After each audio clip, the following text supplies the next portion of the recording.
let's make sure that's me on. Can you guys talk? Hello. Excellent. Hello. And Pickles. make sure that's me on. And that's what we need to do. And yes, and we are live. Oh, I'm a bit lopsided. Hang on. Oh, Just move myself over a bit. I'm not going into the box very well at the moment. Yeah, so now what I have to do is that I've just put you on, guys, as Longshanks playing Bard, Mr. Pickles playing Barbarian. So you'll just have to live with that. So I'm turning off your Twitch. yeah, that's cool. As long as you can see the new setup, so you know what. So basically, we're a lot smaller. Oh, hang on, let me have a look. See. The Twitch has showed the whole map, so Yeah, Oh, I don't want to go on that then. Right. yeah, and there's a cat rubbing up against the gravestone in the corner, just next to Chugga it's a song. Yeah, hi everyone. Yeah, welcome to this spooky Halloween version of our role-playing game tonight. We are actually playing, and it's going to be extremely interesting because we probably haven't played Dungeons and Dragons for some time. I did DM it for a period for 5e, but before that, the last time I played Dungeons and Dragons was Advanced Dungeons and Dragons First Edition. Which was some time ago. So I'm not too sure of the rules, so there'll be a lot of making up as we go along and just having a fun time. The characters are pre-made, and we are doing a module called The Haunt. And that's what it was recommended for me. So this is Fantasy Grounds. So we're trying it out for the first time. So a lot of us do not know what we're doing and is likely to press things. We've already killed the characters twice and not knowing how we actually did it.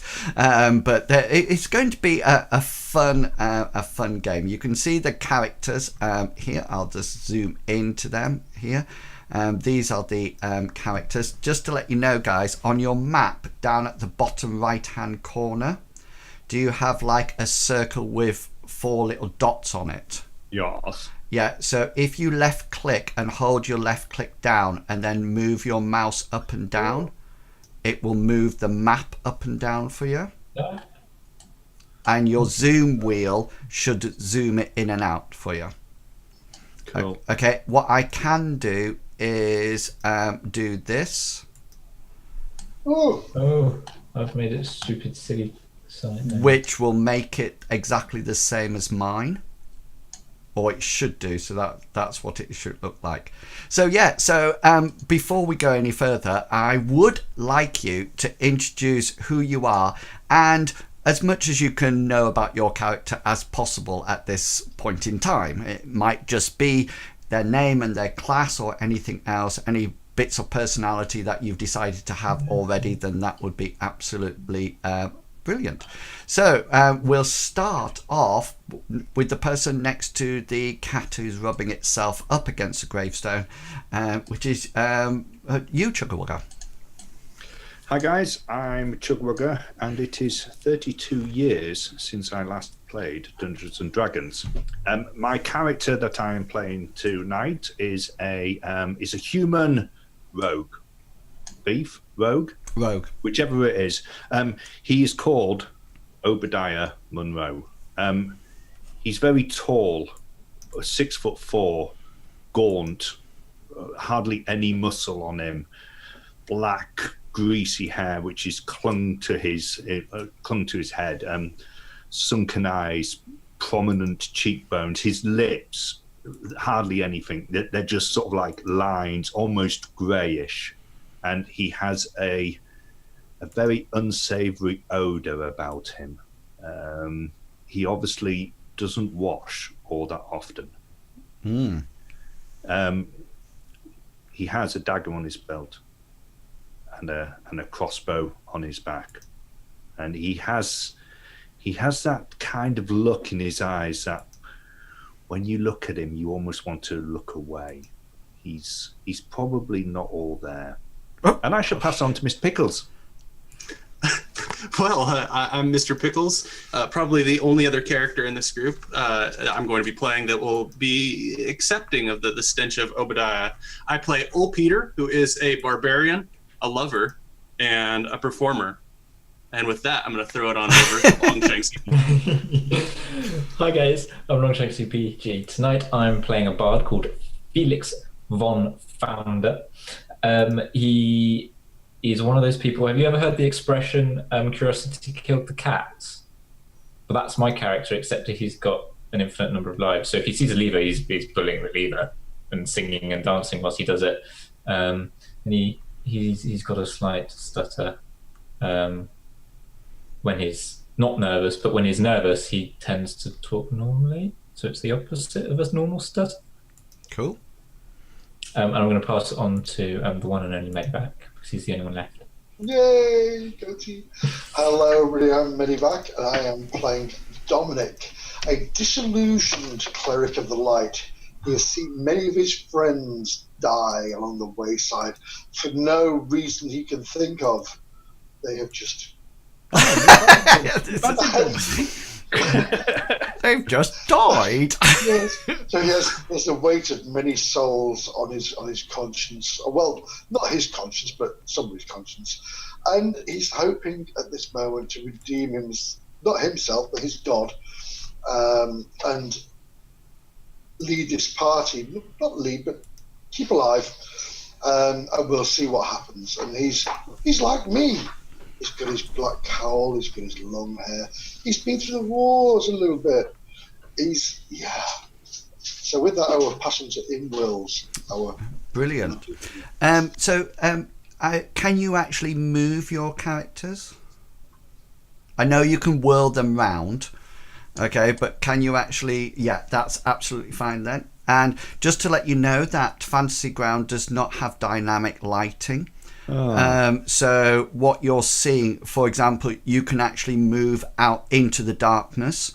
There's not radiance of light or anything like that. So just be aware of that when you're moving your characters around.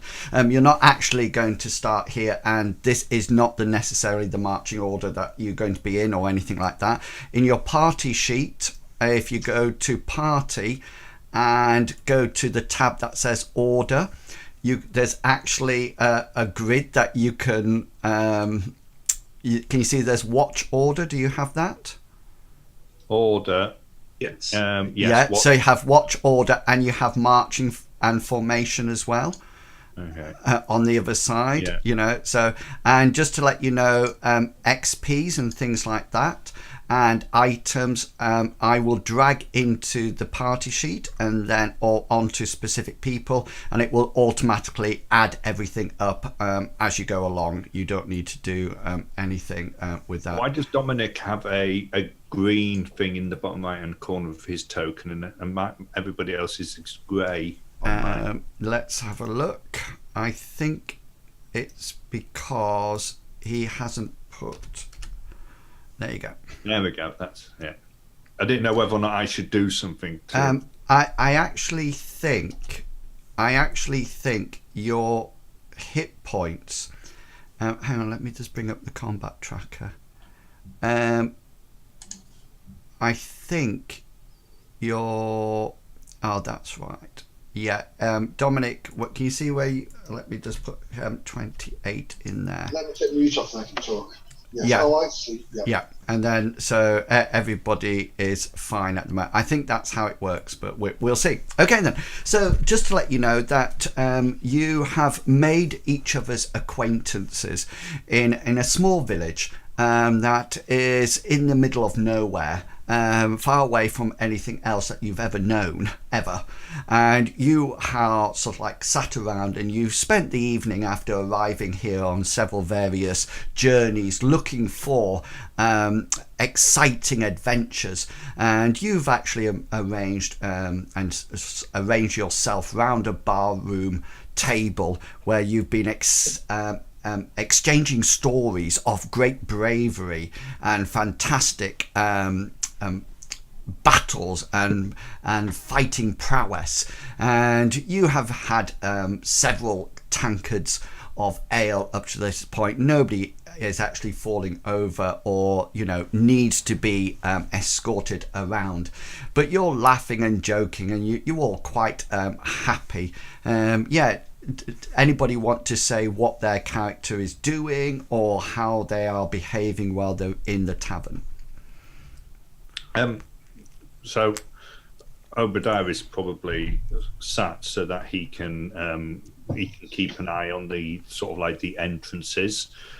Although it's more like that he's trying to keep an eye on the room itself. He's not looking for trouble though. His eyes sort of like pick up any female barmaid that's walking around, and his eyes just follow them, and he stares, and even when he comes to have his drink, he picks it up with his eyes not leaving the females walking around, and he just takes a drink and puts his tankard back down. And even if other people are speaking, it's almost like he's listening but not watching. He's just watching the women walking. Oh, right. Excellent. And very occasionally he just licks his lips. And asks for a decanty, is it, or something? It's so funny because up at the top now, the barbarian and the rogue have both got Z's next to them. Up at the and I have no idea why. Is it because you haven't clicked on anything? So yes, it's actually telling me that you've walked away from your machine.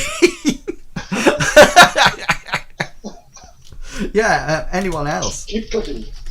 Dominic is quite the opposite. Is that he's got his pipe out, and he's looking into his tankard and drinking deeply every time, and just after he's introduced himself to this group of people he's met, that's all he does. He just stare into his beer and smoke his pipe and look longingly of what could have been. Can somebody kill that bird? Hello, it's Rio and Blue. Put a blanket over it. I'll put dog over it in a minute. Mr. Pickle, set your cat on it. She's on it now. She is a birder.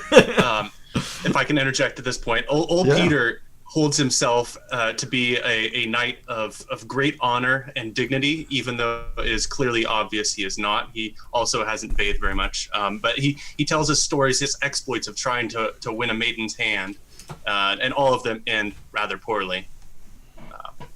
Is he old? No, not particularly. All right. And anytime you've tried to ask him in the past, there's never a story that goes with that nickname. Okay. Okay, anyone else? So Felix is being typically inquisitive. So he's already lost patience with these guys, and he's now sort of like looking around, watching everything, and it's like everything's like new to him, and he sees something, and he stares at it for about 2-3 seconds, and then he moves over to the next thing. Then if he hears any music going on, he's probably going to wander over there and stare. Right, yeah. Well, it's person playing music, so really comfortably. So that person's like, "What's going on? Why is this weird person? Why is this staring at? Yeah, so go on. Yeah, no. Sorry, I was making a face. Okay, so you're all sort of like doing your various businesses as well as sort of like interacting with each other and joining in the almost like I can do better than you. And when anybody mentions about something that they've done, somebody else mentions that you've done something bigger and better, killed more dragons, gained larger amounts of treasure, and really and truly, it just keeps going round and round and round and round, as more and more people sort of like join in the almost like the boasting session. And there's a huge amount of activity in the tavern. It's a small tavern, but it's obviously full of regulars and merchants and caravan people, and everybody seems to be interacting but staying in their own little sort of like cliques around the room, with the barmaids coming round and sort of like filling your tankards or putting pictures of ale down on the table. And it's while you're enjoying your evening at the tavern that you actually suddenly notice that the doors of the tavern burst inwards, and it's just at this point that you see outside that it has already grown dark. You figure it must be 10-11 o'clock at night, and you also notice that there's quite a stiff wind blowing, and there's every now and then there's a crack of lightning and a roll of thunder, and you see that there's rain starting to fall. Just so you know, by the way, the tavern is called Beetlejuice, as in two words after juice, that or ichor that comes out from a beetle. And in the doorway seems to be what you initially think of as a very short human, and it is only when you sort of like the light of the fire and the candles actually turn onto him that you suddenly realize that he's not a small human at all. He's just a stooped human, and he has a very long grey beard that is all matted and wet, and his hat, similar to mine, is all sort of like it's lost its stiffness, and it's all flopping over, and he seems to be carrying himself onto with what appears to be a sturdy oaken staff. And he sort of like stands in the doorway, and you all sort of like look around, and the whole tavern sort of like goes quiet. And then it's the owner of Beetlejuice that actually makes the first comment. And he sort of like, he looks over at the wizard, and he sort of says, "Oh, Greybeard, what are you doing over there? Come in before you let all the wind and rain in here."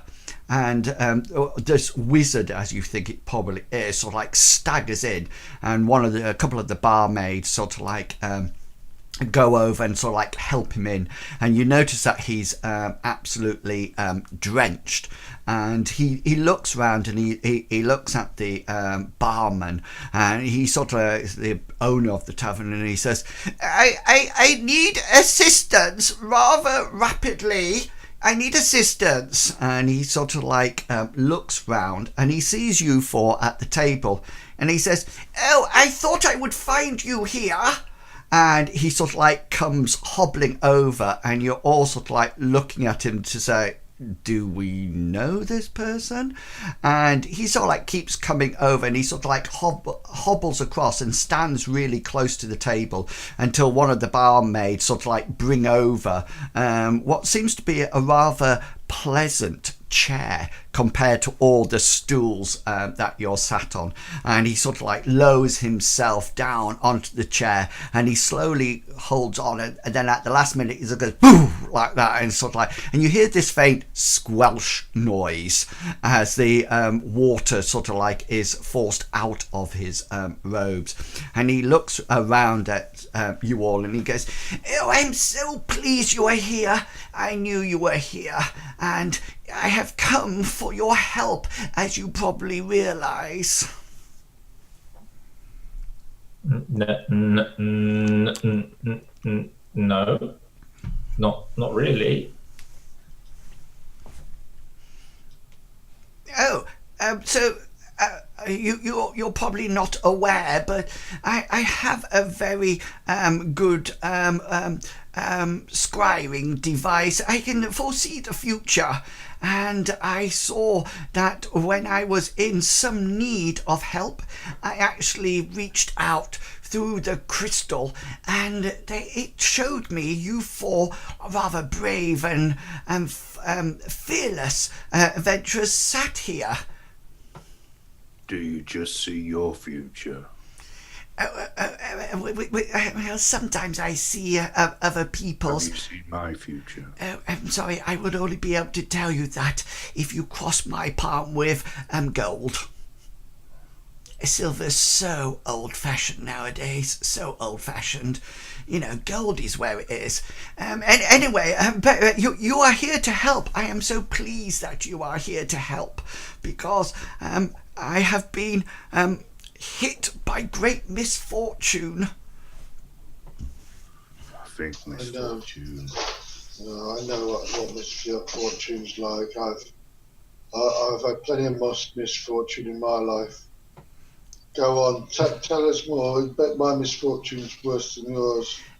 Yes, I have actually not seen your future, but your past is rather, shall we say, filled with sorrow.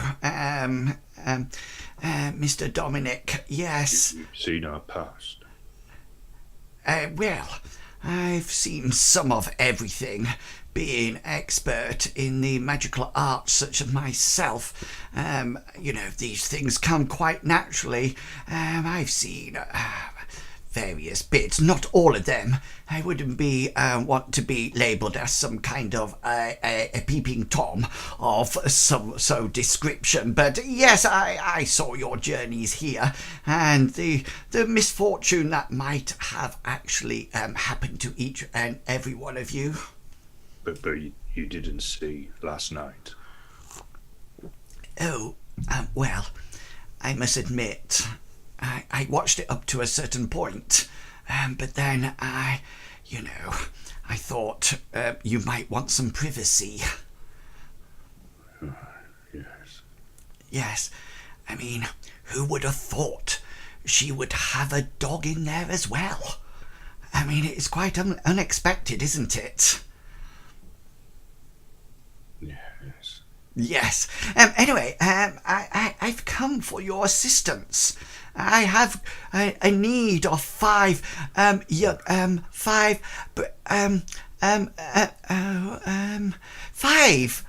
people like you, and my ball told me that I should approach you, and you were of suitable prowess to help me with my recent misfortune. There's only Sorry, hang on, we just lost. I pressed the wrong button. So yeah, sorry. Carry on. I didn't hear that bit. but there's only 4 of us. Yes, four would be absolutely fantastic for this. A matter of fact, 4 is actually my lucky number. What do you want us to do? Oh yes. Well, it would appear that well, I had this boy, and this boy wanted to become my apprentice. And I wasn't really in the mood for an apprentice, you know. It's not. Did you kill him? No. I didn't kill him. Well, actually, I might have killed him. Did you turn him into a toad? No, neither did I turn him into a frog either. Well, I was a bit almost like bored of his nagging and his almost like persistence to actually become my apprentice. So I said to him, I said, "Oh, in order to become my apprentice, you have to go to the manor on the hill." And yes, I told him he had to go and dispose of the spirit that haunted the previous mentioned manor. I was only joking. He's but 15 and quite, shall I say, lacking in the intellect department.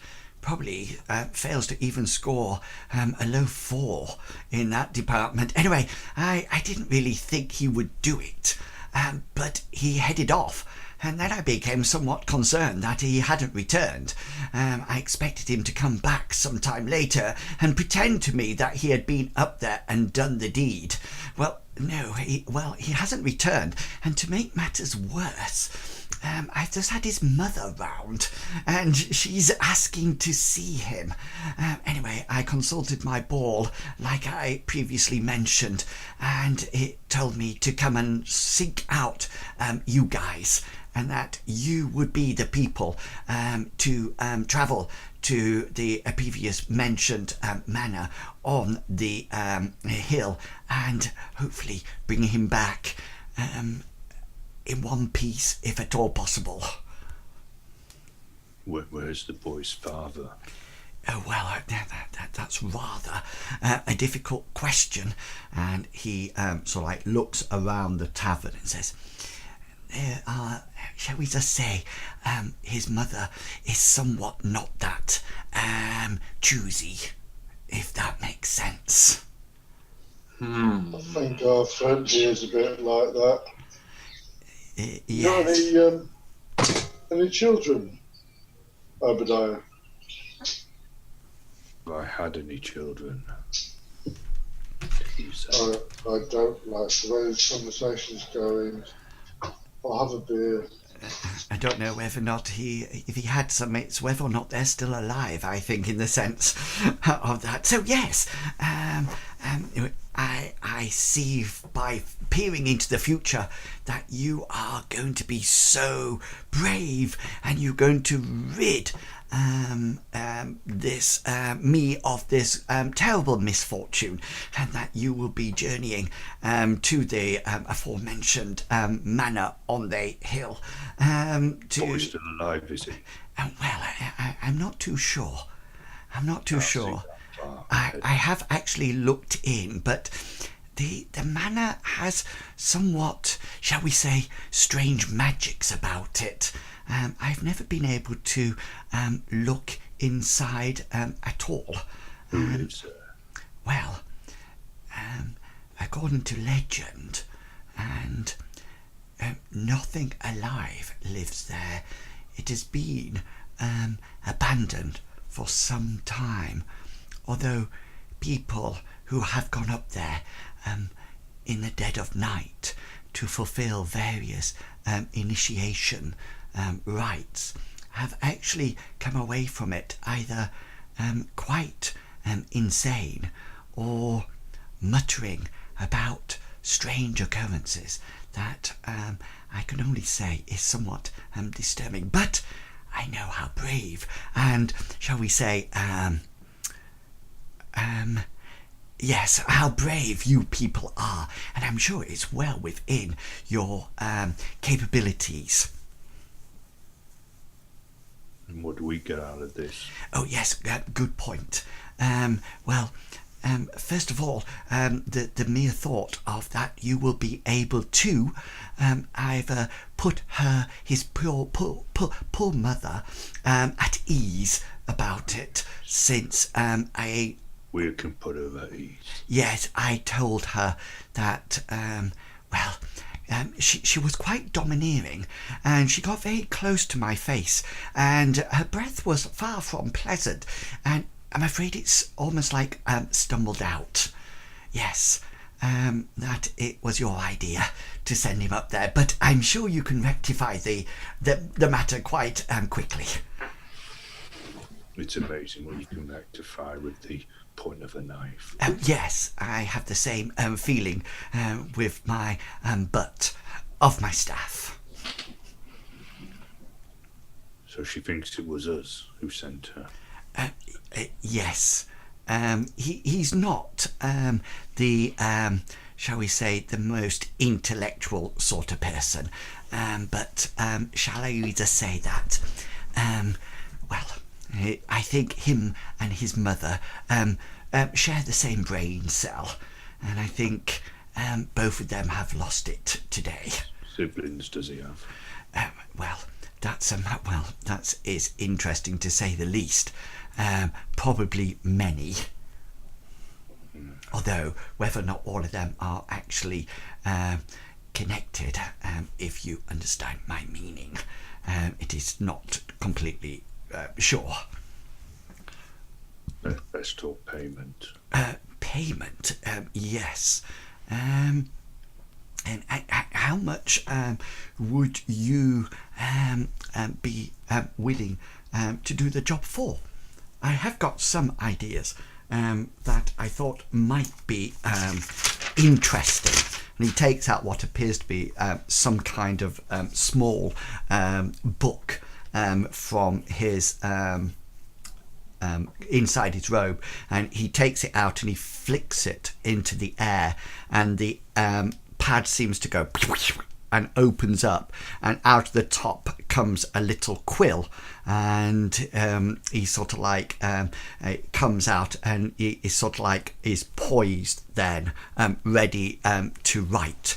And he says, I hope you don't mind if my unseen servant here takes copious notes. I always find it much better in when a contract is drawn up that we actually make it official, if that makes sense.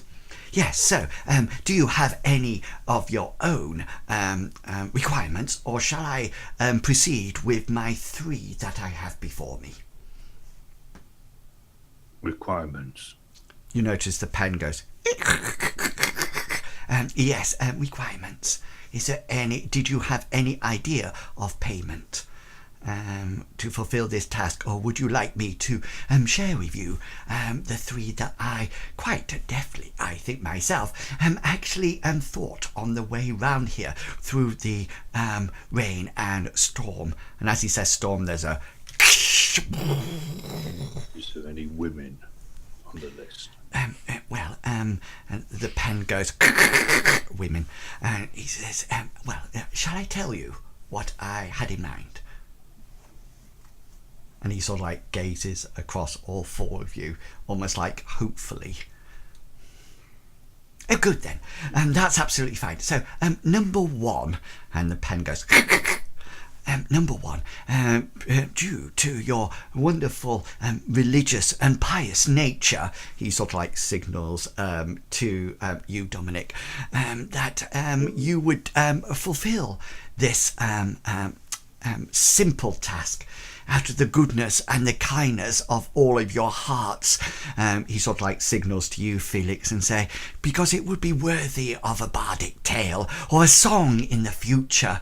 And I know, Peter, you yourself has very many famous and wonderful fighting stories, and one more will probably add to your ego. And of course, you, Obadiah, I know that, you know, often women get quite excited by the size of your hit list, and I'm sure attaching one more to it will probably, anyway, goodness of heart. And he turns to the pad and says, did you get that, Clarence? And the pen just sort of like goes like that, as if to good, Clarence. So number 1, goodness of heart. Number 2, I would be willing to pay you a handsome sum of money, of the wonderful amount of 10 gold pieces each, and also you will be allowed to keep any finding treasure that you find within the manor, and if of course you manage to rid the manor of its own scary occupants, you could take up residence there as well. The deed could quite easily be transferred over to you. And finally, I thought that I have in my possession a room and which contains shelves and cupboards and various trunks and pouches of the money holding type of magical items, and I would be willing to allow you to pick 1 item each from my hoard in payment for releasing me of this burden. The magical items. Do you have any potions of mind control? I have sleeping drafts. Well, I have everything that you could possibly. Anything that can cause strangulation. Yes, Obadiah, I have everything that you actually might require, including some things that might help with, well, you know, I have seen, you know, sometimes what you smoke has more than an effect of just numbing your mind. If I make that quite clear. And at that point he goes, if I make it quite clear. The boy, you want him back? Well, yes, preferably in one piece. But if, of course, he is consumed by the evilness that is in the manor, then I trust that you will be able to say how silly he was, to take you up on your actual initiation. Maybe drugs or high amounts of alcohol may be a plausible excuse to give to him. So go to the manor, get the boy, bring him back to his mother. And yes, and which of the criteria of payment are we going for? I think that Obadiah like the blue pill of like it. You can all go for different things if you wish. You can go for pride and glory, or 10 gold pieces, or you can go for the magical item. Any, all or nothing. But please, make it. I know. Let's make this quite easy. Shall we? All of the above. No. Mr. Dominic, sadly that is not on the. Well, hang on, let me just see. Clarence, and he sort of like brings the paper, sort of like comes in front of him, and the wizard puts some reading glasses on. He says, no, one or the other. Only one thing can be actually taken. You know. Go for the gold. You don't have. I'm sorry, I didn't catch that. The gold. You're going for gold. Okay then, please do type into the book, i.e. the chat, what you would actually like to go for, so we can see that. So yes, Mr. Obadiah, you are going for gold. Yes, and Clarence goes. Yes, and the rest of you? The lucky dip. Yes. Magical items, please. Yes, Felix, by all means, just hold up your fingers if that is easier for you. Yes, magical items, Clarence, for Mr. Felix. Felix gives him a dirty look. Yeah. And type it into the chat. And what about you, Dominic, or Peter? I think the gold is gold, isn't it? And I think that my luck might turn, so I'm going to go for the lucky dip, because that sounds lucky. So magical items for you. Please do enter that, Clarence, in the chat for us. And finally, the silent, strong, rather butch-looking, I must say, Peter. Old Peter. Yeah, I think the thing about impress a princess most would be a magical ring of sorts. If you got one of them. Yes, I have several rings, for various parts of your body. If you. Yes. I led quite an exciting life before I attended my humble retreat of my tower. Right then, so we've got 3 magical items and gold for Obadiah, and nobody's going. Quite sadly, I don't know what the world is coming to nowadays. Nobody is going for fame and glory. How sad. How the world has changed since I digress. Yes, so, please, if you follow the road north out of the town, you will find that the manor is out on the hill, and it will take you about, about half an hour, 45 minutes maybe. You should get there, shall we say around about midnight, which seems to be the most appropriate time for you to go. Shouldn't we wait till the morning? No. mainly because his mother's coming back then, and this job really needs to be fulfilled before that.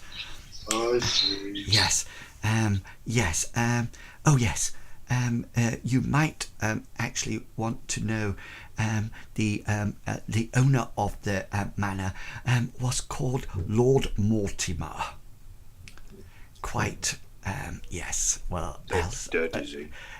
Well. Maybe. Dead, undead, half dead. You know. Who knows? Nobody has been up there since his well, it was never actually proven that he had died. All we noticed was that beyond the metal fencing, beyond the gate, the vegetation slowly blackened and slowly died. You can still see the trees, of course, but they are blackened and just almost like, well, dead. And there also seems to be, even during the night, even during the day, a rather, shall we say, unnerving feeling that emanates from around the place. Nobody goes there. And like I say, anybody who's gone before rarely comes back in one piece, either with body parts or their mind in general. Best seal the deal then, wizard. Yes, And please. Obadiah will sort of like spit in his hand and he'll hold it out. Oh, yes, he goes, You word. yes, maybe just put a cross in the book, please. And you notice that he's got some of those billowing sleeves, and as you spit on his hand goes, as if to say, you're not shaking this at all, you know. I do have a full cape on, just for everybody to see. Can you see it glittering? You got pants on. Very nice. I've got my pumpkin t-shirt on. I'm the same. You got Is that a dress? It's supposed to be cowl. As in Simon. Pants up here. I think you've been done there, Medivac. I had. It came with the bells. It's like a monk's robe thing.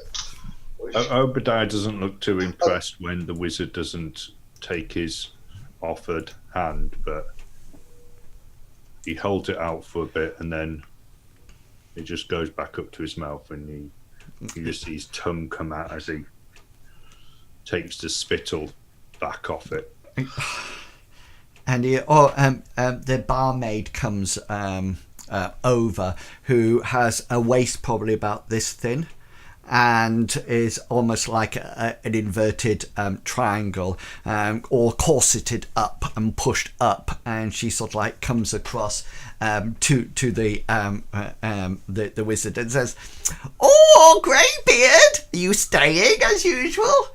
And Greybeard says, "Oh, yes, Daisy, I am. My guests are just leaving."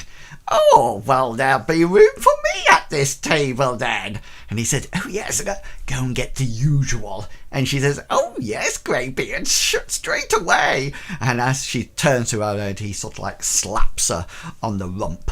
As she goes, "Oh, Mr. Greybeard," and goes off to get more drink and what seems to be a bowl of broth or stew with bread.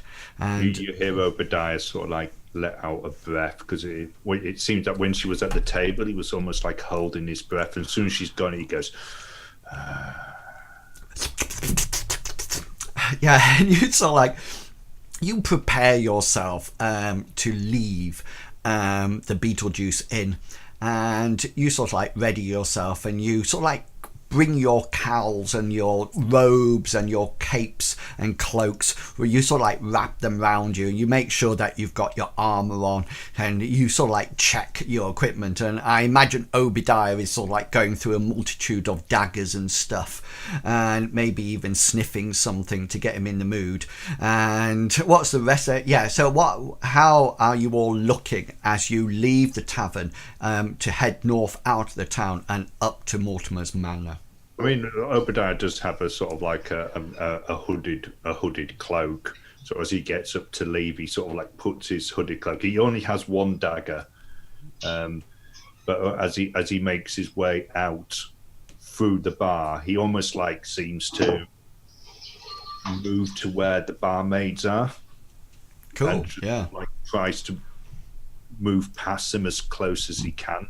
And he almost like slows down as he is doing that before he gets out into the And slowly sniffs the air. Oh, sorry. Sorry. but nobody Not sees the air, not the air. unless they're really, really close. Yeah. The hair. What about the rest of you? You'll notice Dominic will pick up his refill tankard and he'll take it with him as he walks away. I mean, he's not drunk. He doesn't get really drunk. He just potters along, drinking, possibly just reminiscing and he's walked away. I can hardly hear. I know you can't. All you can hear is. And the birds are telling me what to do. It's just sort of like it's as if you got a wife and a bird now telling you what to do. I know. My life is complete. I mean, they don't sound. Are they going to be fat enough for Christmas?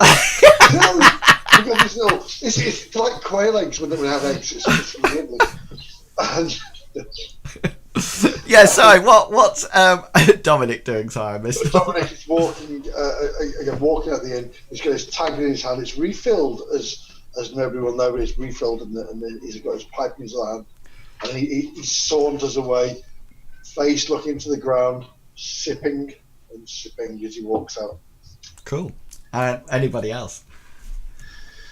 Old Peter's gonna get his half plate armor strapped on and get his dancing partner ready. Dancing partner being the Great Club. Yeah. He carries around everywhere. He'll get all ready and walk past those barmaids. He has no interest in these lesser women. He's going out for a princess. Ooh, yes. Mm-hmm. Well, Felix is he's got a very posh cape, so like fur lined, and then everything else just looks really poor. So it's like he's got a slightly battered studded jerkin. His hammer is a little bit rusty because he doesn't look after it, and he just leaves it out in the rain and forgets about it. It's outside most of the time, and that's tucked into his belt. And then he's got a pristine, absolutely pristine, it's like dark lacquered lute that he has on a sling, and he's got it like around the front, and then he's just like plucking a couple of notes as he walks. But so Cool. he's like just staring into the sky and just walking sort of like zigzaggedly because he's not paying attention at all where he's going. He's just humming under his breath as he goes. Plum, plum, blim, blim, blim, blim, blim, blim. And which order are you coming? I'll tell you what happens before. Well, I'll get you up to this point, and then you can decide what you're going to do. So you actually are trudging through a rather wet, muddy main trail, like the main go-to road through the village, and nobody seems to be out and about. The wind is howling down, and the clouds are totally black, and there's no moon or anything. And you suddenly start to walk up, and you suddenly realise that all being humans here, that the night is very dark at the moment, and you sort of like start to trudge along, almost like muttering to each other as the water starts to seep in to your boots and seep through your cloaks. So it's just sort of like attached to you, almost like sticking to you as you move. And you walk out of town, and as soon as you leave the main sort of like entrance that is not guarded or anything, it's not that rich, the town, you sort of like look up, and as you look up, there's that telltale sign of a lightning, and that flashes across the sky, not fork lightning but sheet lightning, that sort of like lights up the base of the clouds, and sort of like you see Mortimer Manor up there. That seems to be a huge 2-story house. You get, as you get closer, frequent flashes of lightning. You see that it appears that all the windows are there's no light coming from any of them at all, and it's just sort of like boarded up.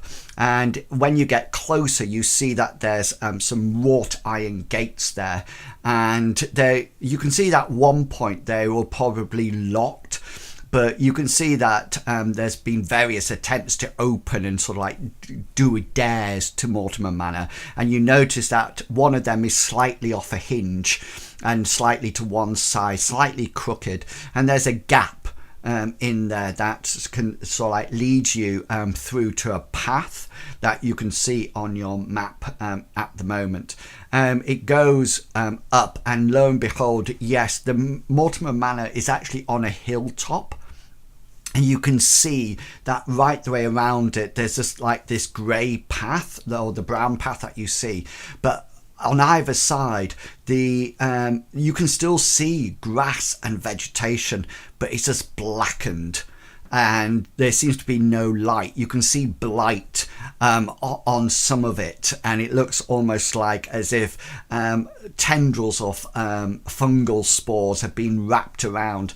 All the trees are devoid of foliage at all. There's nothing on them at all, and if anything, their arms and their boughs and their twigs do resemble some kind of hideous witch's hands poses as you look up to it. You arrive at, as you go up to the manor, you decide just to sort of like, you're on the path, and the path leads up to the front door of the manor, and you can see that as you get closer, you can see that the manor sort of like comes out on 2 wings, and as you approach, you see that it's got somewhat of a double doors. Can you see that now, guys? Yes. Yeah. It's dark, isn't it? Yeah. We've got no light, so Dominic will look to the sky and he'll say, "Suni, light our way, please." Cool. In the wrong accent. Suni, light our way.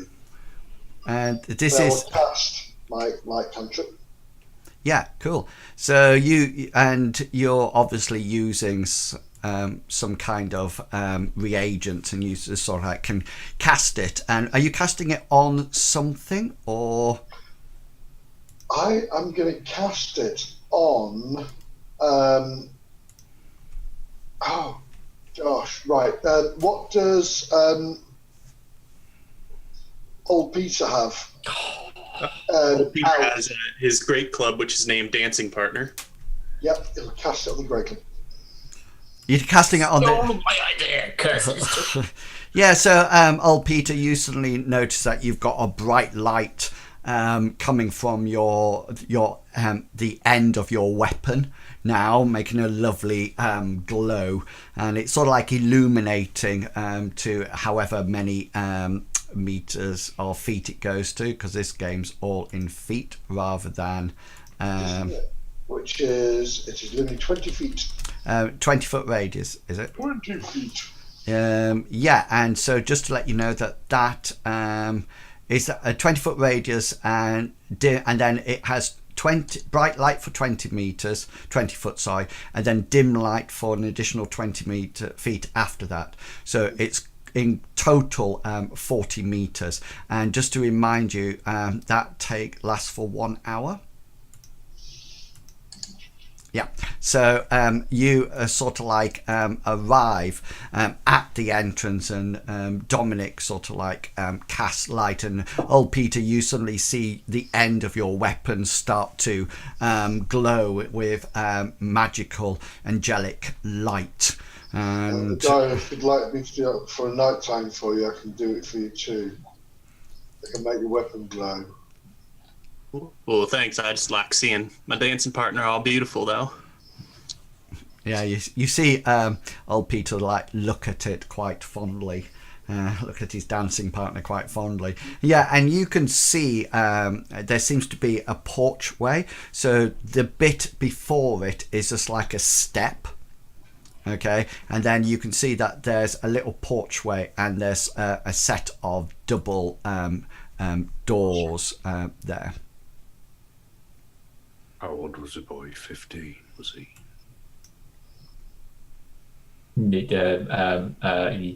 Yes. That's right. He was only a young lad, wasn't he? Ain't even a princess either. Probably tried a door first. Couldn't get through the door, maybe tried a window. Well, I think with my dancing partner here, we'll be able to get through that door. No doubts about that there. Old Peter's going to start walking up to the doorway. Yeah, Okay. cool. Where does the rest of you? Felix is immediately, he's standing as close as he can possibly be behind old Peter. But he's on. If old Peter's taller than him, he's going to be standing on his tiptoes to try and see over his shoulder. Cool. Just to let you know, guys, you need to stay in squares. That's it. Yeah. And Obadiah is almost like trying to keep on the edge of the light, rather than being sort of like. Yeah. So the edge of the bright light. Well, 10, how 50. far does it come out? Well, 20, 20, there 20, would be the edge of, because if you imagine old Peter's got the life source, and each of these squares is 5 foot. Okay, So but it's there's like the 5, windows 10, as well, 50. isn't there, down the sides? No, so yeah, so when you get close, you notice that there doesn't seem to be any sort of like windows as such. There's a huge amount of wooden paneling, and it seems to be actually and you can just make a perception. No, make an investigate. Are you going to inspect these windows or not? If it looks like there's boarded up windows, then the first thing that Obadiah wants to do is to see whether or not Okay, so just to remind you, see anything through them. okay, so just to remind you, perception is just sight and things that you're looking for. If you're actually actively searching or trying to make more sense or something, then that's an investigation roll. So so Obadiah, make your investigation roll. It should be in your skills. 22, nice. You see a nearby window, and it seems to have it's been boarded up, and quite unusually it seems to be boarded up from the outside. When I say there's plank of wood, I don't mean sort of like this thick, I mean this thick.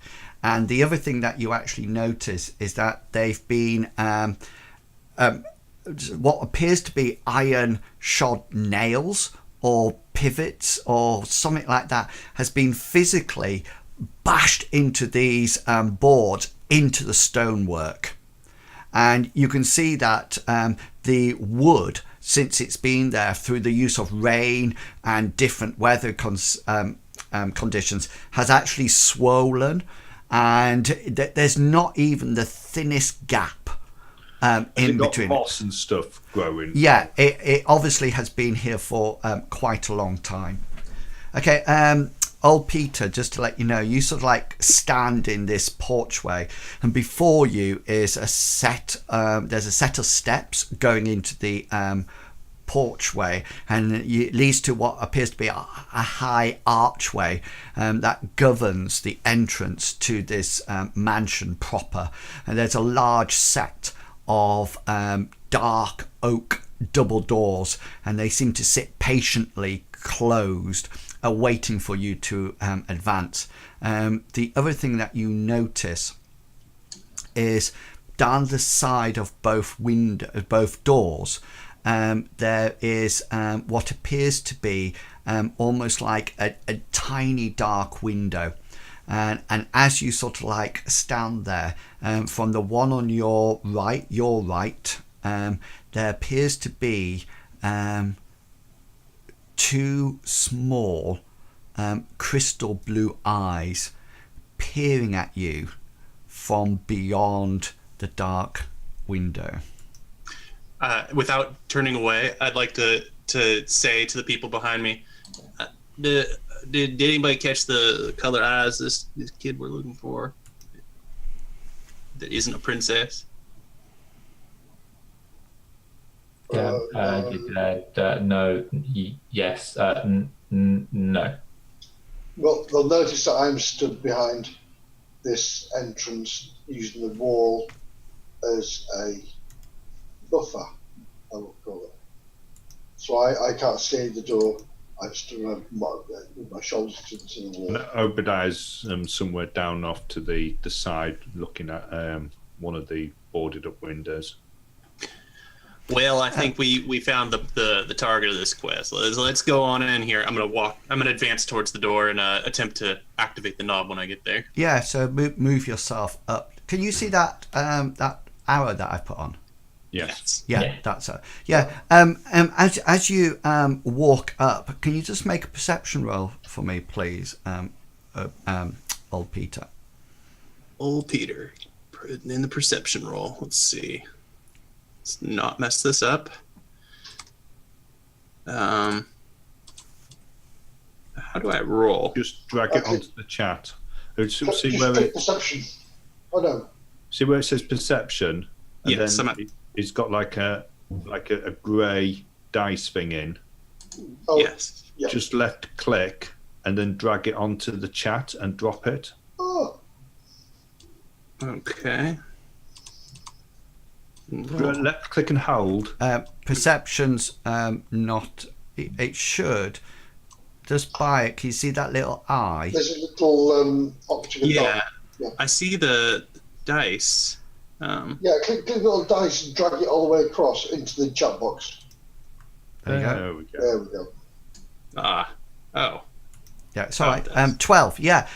So as you approach the door, old Peter, you see these small crystal blue eyes looking at you, and as you get closer, you suddenly realise that they're not human eyes at all. They have no pupil in them at all.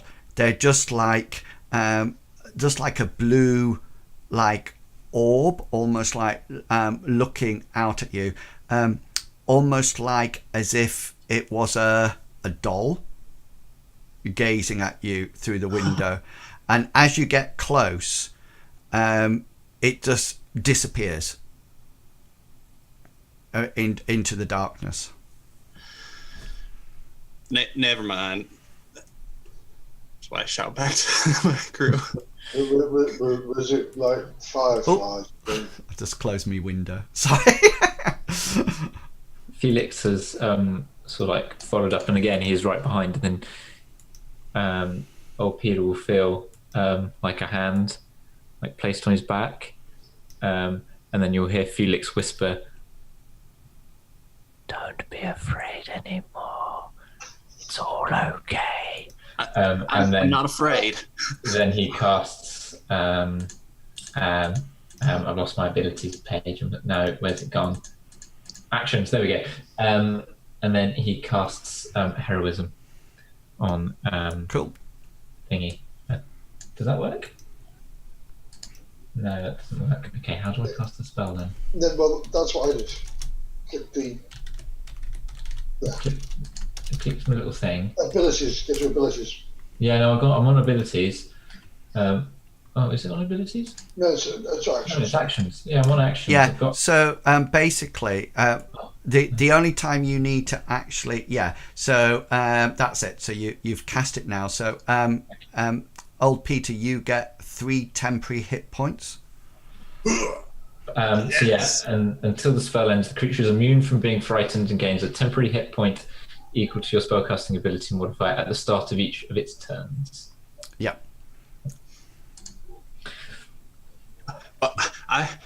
I'm not afraid anymore. Got you guys at my back here. Even if Obadiah didn't honor my wishes for Princess to be one of our requirements, we'll talk about the next meeting. It's just a disappearing doll, guys.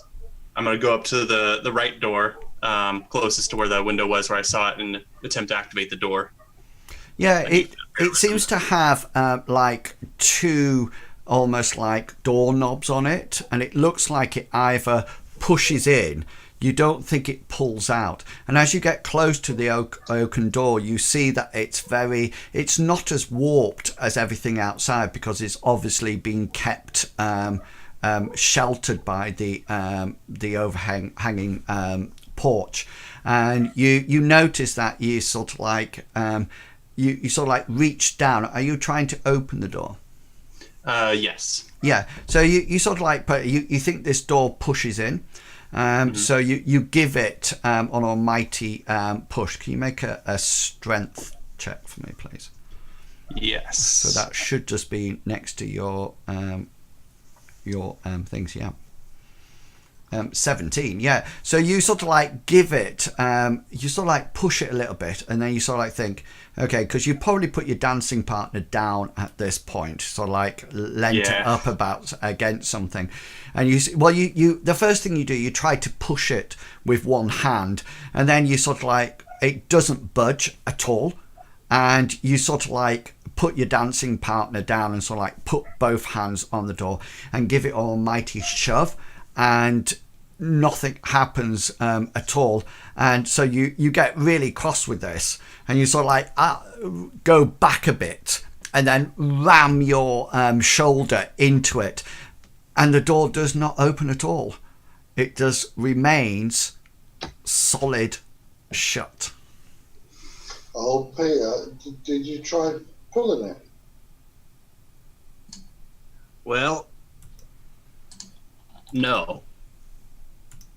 Well, maybe pull it towards you and see if it opens. You know what these people are like in the big houses, and they like to be able to throw open the doors to the masses and just go out and say, Christmas is cancelled.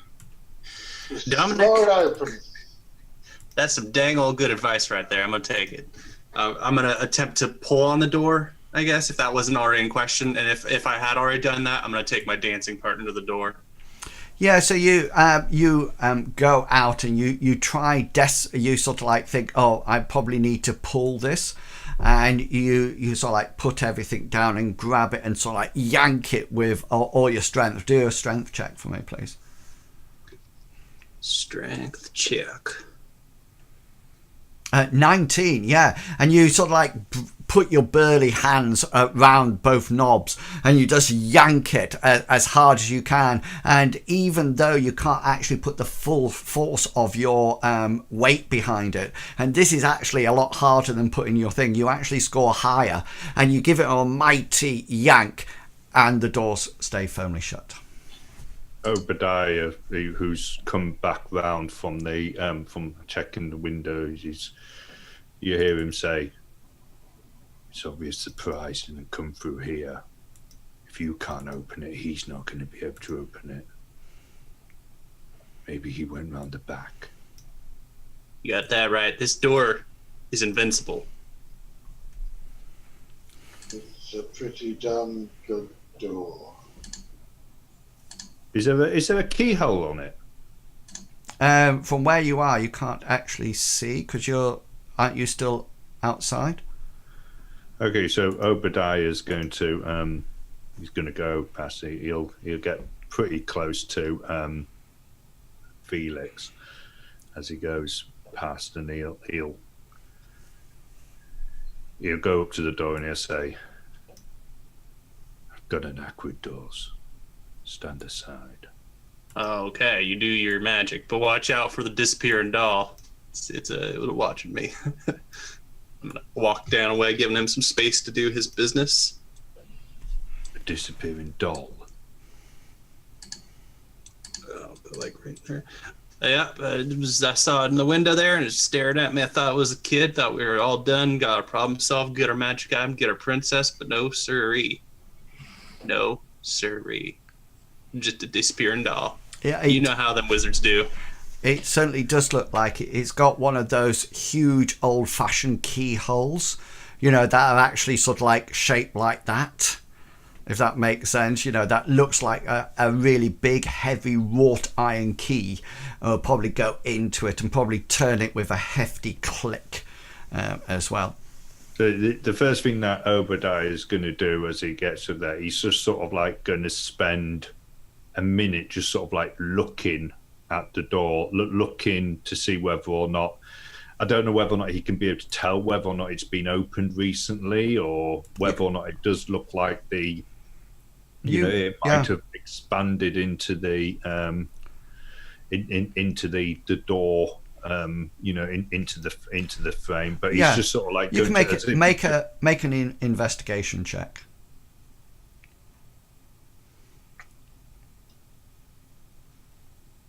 Yeah, you sort of like look around, and you're quite amazed, actually, Obadiah, because this, compared to the windows outside, this bears no mark of being swollen, being hounded by the elements or anything. If anything, it just looks almost like a brand new oaken set of doors. And even when you look at the doorknobs of it, even though it might have been that old Peter might have removed some of the dirt, it actually looks very clean and polished.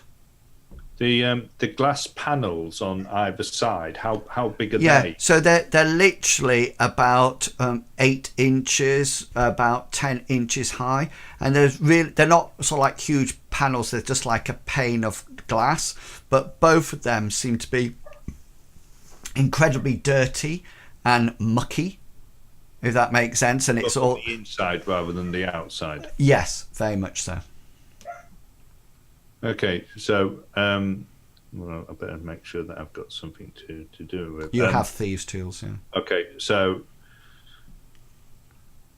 with him being in the porch, he's gonna take out sort of like a leather bound thing, and he's gonna undo it and sort of almost like put it down and roll it out. And he's going to pick something up which he thinks is going to be suitable for the job at hand, and he's to the first thing he's going to do is to see whether or not there's anything in place that might thwart his attempt to pick the lock. Yeah. Is it like find traps anymore? Or? No, I think. Well, he's going to try to pick the lock, but he's going to be taking into account that there could be. Yeah. So but before he does that, I'm gonna put my hand on my amulet I've got under my cloak. I'm gonna pray to Suni and say, give him guidance. I'm gonna do. Yeah. That. Cool. Which will give you a +4, a D4, and add the number to your ability check.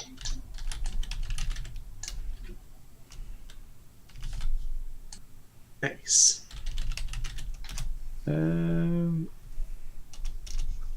What do I need to do to see whether or not I can? Just roll an investigation check, and then down at the bottom it should say modifier. And if investigation that does it, yeah, and it says modifier down at the bottom. If you just scroll your mouse wheel on it, you can adjust it by the modifier that you've got. Yeah. All right. Yeah. +4 was it? No. It's 1d4. Do you want to roll it? Yeah. If you roll it. Yep. Do it. Yes. No. How can you get a 0? He fell off the table. Sorry. Fell off the table. Right, let's try again. Right, let's do that. Does Yeah, what's that 0 there for? And just do that. 2? Is that Yeah. better? Okay then. So you get a bonus of 2. And it's what is it? Investigation. Yeah. Investigation. You're just to let you know, you're actually not rogues gain. All classes start off as a class, but at certain levels they get specialization, and you're actually specialized in things like climbing and sneaking and things like that, rather than locks, etc. So. Yeah, and you sort of like have a good look down at the lock, and you sort of like mess about with your keys, your little lock picks, and you, as far as you're concerned, this door is not locked. You know, and at first you're sort of like messing around with it, and then you suddenly think, hang a minute, this is not locked. There doesn't even, the mechanism is not actually engaged at all. He's going to just try pushing it inwards. He's going to try turning the handle and pushing it. Yeah, so you yet again you sort of like give it a good push, and it does not seem to open. You can make a strength check for me though. He's not going to try that. All right, that's strong. He's Yeah. just going to. He's just sort of like, he turns around and looked at old Peter and thought, did he turn the handle when he tried to open it? And it doesn't look like the doorknobs seem to be those solid ones that are just used to push. Or you see, they don't look like they actually turn. Just to let you know, old Peter, you don't have heroism anymore. I don't feel as heroic out No. here standing in Just- shame and failure. Yeah, it lasts. I think it lasts for a minute, and the minute's by far gone now. And Obadiah, I think guidance is a minute as well. Right. Well, Obadiah's going to put his tools away, and he's going to roll them up and stick them back in his tunic, and he's going to stand up, and he'll say, "We're not getting through there. Best go on the back." Do you think we should? Do you think we should try somewhere else as well? Let's go around the back, like you said, because it's not. Have you tried knocking? That's a really good idea. That is a really. Hello. Thank you. I thought so. Yeah, you're very intelligent. You are. It's knock on the door. Obadiah, knock on the door. If you. Oh, it's turning into Hazra. I heard that. We'll go back to a different accent. Obadiah, knock on the door and see what happens.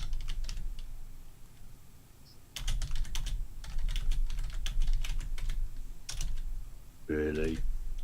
Yeah, well, it's worth a go, isn't it? You know, we try everything. If people die, you know, it happens. So, hello, can we come in?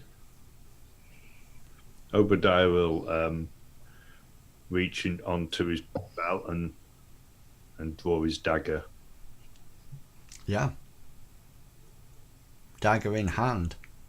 And then he'll sort of like stare at Dominic. No one Obadiah. And then he'll, Yeah, you he'll want turn to. round and he'll use the pommel of it just to knock twice on the door. Yeah, and you sort of like reach out and sort of like go boom, boom, and you hear it resounding beyond the doors. It's as if you're in some kind of cave or something like that. So even though you're just sort of like tapping quite, reasonably lightly, it sort of like sounds as if it goes boom, boom, like that on the door. That was a bit harder than what I thought it should do. and nothing happens. Okay, let's have a look around the back. Okay, so you all sort of like turn round and you sort of like head off round to see whether or not there's another entrance. And as you set off, you notice, Obadiah, you suddenly, as you turn around and start walking out of the porch, you suddenly hear a loud behind you as the doors open inwards, apparently completely on their own accord. And you turn round, Obadiah, and you see two blue crystal eyes, almost like that from a doll, gazing at you as if they are staring menacingly at you, but at the same time inviting you in to its abode. Whereabouts are the eyes coming from? They were within the darkness further in the room, in the hallway beyond. Did they look They've like gone they were now. Actually, could it have been that it was just the light reflecting from off? Well, whatever it was, it was smaller than a young child. You probably think it was about, about this high up off the ground. Maybe a cat. Well, you've seen cats, and they tend to reflect light. And old Peter has his light, but it's not shining a huge. Well, it's shining some light in there, but only at dim. But it doesn't look like the normal cat's eyes that you've seen. And anyway, as you sort of like turn around, you sort of like see them gazing at you menacingly, and then they just seem to, as if the eyelids close and never open again. To open. Told you so. Yeah. Really it work. A bit of polite invitation. Okay. How about old Peter? Do you want to lead the way? Because you're quite strong. You're dang right, I'm strong, and physically. Yeah, I'll lead the way. Okay then. So Dance partner. you sort of like head off into the. You'll notice Dominic huddling behind old Peter. It's like a human shield.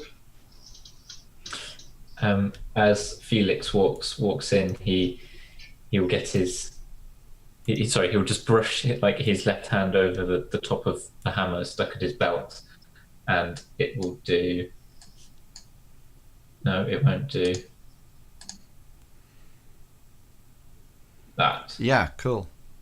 So then it's still stuck in his belt, but it's sort of like giving off a glow of light from his waist. Yeah. So there's two. Yeah, I'm nearly dead. Yeah. So you should be able to see what is in the room now. Yeah. Can you see that? Yeah. Is it like? Need Are they need statues? directors. Yeah, I'm going to tell you what you can see. So don't panic. Yeah. So what you can actually see here is the entrance, the foyer. It's almost like has a large open space. Okay, it's very sort of like ornate. It looks like it's got some kind of wooden paneling around all of it. It seems to have a floor of what appears to be black marble, and it's almost like shone to, it's reflecting. You can even look down, old Peter, and look at it and almost like see your face reflected in it. And the other thing that you can see is the two stars on there are two imposing looking demonic statues on either side of the room, and they're completely motionless, but they almost like seem to be keeping watch. And ahead of you, you can see that there's a set of stairs that go into another room. How big are the statues? Yeah. And do they have jewels for eyes? No, you can sort of like see the one on the left from where you are, Obadiah, and they look quite imposing. They seem to have a plinth that they're actually stood on, and they both seem to have their claws out like this. But the interesting thing that you notice is that both of the heads are turned towards the door, or the double doors, and both of them have their mouths open, and there seems to be a stone tongue that is sort of like lolloping out of the side, and the brows of the statue are sort of like down, as if it's actually sort of like as if they're screaming at the door. Can I use my knowledge of religion to ascertain if I've seen it? Well, just have I seen these icons before? Yes. So by all means, roll your religion. Oh, what's that doing?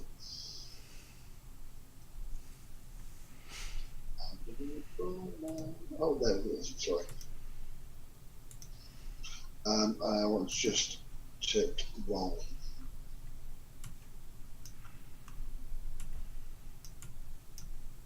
Just 1 second. Cool. Yeah, they look almost like the creatures that you've seen on various churches, like the gargoyles, like that. They don't look like they're religious at all. Ornate. Yeah, they're more ornate, and you have been in places, Dominic, that rather rich families like to impress and have sort of like imposing centerpieces, and you mean you're all incredibly impressed by the black marble floor as well.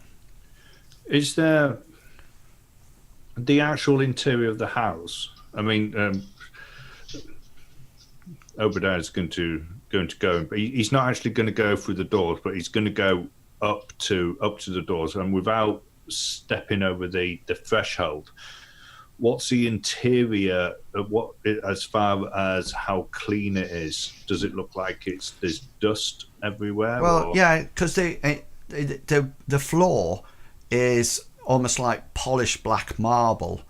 That you can actually see. I mean, the light is shining reflections in there, so there's definitely no dust on the floor at all. And the sides are all sort of like wooden paneling. So just looking at them, they appear to be absolutely fine. You probably would have to go in to see whether or not there's cobwebs on them or something like that. Looking at the black marble floor, can I take out, or are there any stones outside that I can just pick up and throw onto the floor? Yeah, by all means, yeah. So I'll pick it up and just throw it onto the floor. Yeah, so Dominic sort of like goes outside and he picks up a pebble or a small rock, and he just sort of like flings it onto the polished marble, and it just sort of like hits it, and a bit of stone chips off, and then it just sort of like goes it sort of like bounces a couple of times, and then just continues sliding slightly across the floor, and lands roughly in the middle. I thought it looked too shiny. I thought it might be water, so yeah. Felix had been hanging around sort of like a little bit further out, and as soon as he sees these statues, he's going to go, oh, that's a nice statue, and he's immediately just going to walk up to it. So all of a sudden, from behind Obadiah and you, old Peter, the Felix just sort of like pushes his way in between you both and sort of like walks onto the stone floor and straight up to one of these statues. Felix, what would you like to do? He's drinking this statue in. He's looking, like, memorizing every single detail of it, and he's just completely intrigued. So and then when he plucks up a bit of courage, he's gonna tap it, and then try and scratch it, and then like look around all like this. Yeah. Okay. So he's really engrossed in this. Yeah. So you guys are out in the porch still, and you see Felix in there, and he sort of like touches the statue, and he started to look at it intensely. He's like walking. If he can walk all the way around it, he'll walk all the way around. You can't walk behind he can walk it as far as he can. Yeah. And then look at the back, and then he's going to walk all the way around the other side, and he's going to be humming under himself and stuttering, going. So the rest of you see Felix sort of like walking around the statue, muttering to himself, etc. Yeah, what would the rest of you like to do? Well, it looks fairly safe. If Felix is in there, let's go in there. Obadiah's going to go. He's going to stand through the door, and then he's going to turn and look back at the door, and sort of like look at the surrounds inside to see whether or not he can see any mechanism that might have. Okay, so you're just looking at that. Yeah, so you're just like looking at that point. So roll your perception. Old Peter and Dominic, what's your plan? Well, my version is with the fact that people assume we're fools, dare not to go. So I will go in. Okay, move to where you would like to be then. And old Peter, what are you planning on doing? Stroll through the room and muttering, princess is in here. Going about here. Cool. Chaperoning the group in case anything decides to lunge at me. Got my club of light and dancing. Excellent. So what you do notice is that as you all walk into the room, no sooner are you actually in the room that the doors behind you does slam shut as if it was waiting. And Obadiah, you actually see this as it happens, but you don't see any mechanism happening at all. 1 minute they seem to be open and let everybody in, and the next minute they just go, they don't even go, they just go bang, and they shut. And Obadiah's immediately going to try grabbing hold of the handle and there's nothing on this side.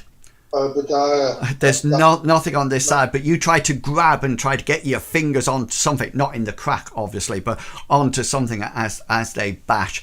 And Peter, you hear this bash, and then you all hear something slightly different, and as it bashes close, old Pete, you hear almost like a giggle, almost like a like this, coming from the room up the stairs. And the rest of you hear something completely different, because as the doors bang, the two statues on either side come to life, and they just sort of like start to bring the one in front of you, Felix. You see hands sort of like, instead they were like this and looking, you just see the head turn round and look straight down at you with hands wide spread. Now I know the time, so we'll have a break in a second, but before we do that, let's just get everything into the combat tracker, if I can actually remember how to do it.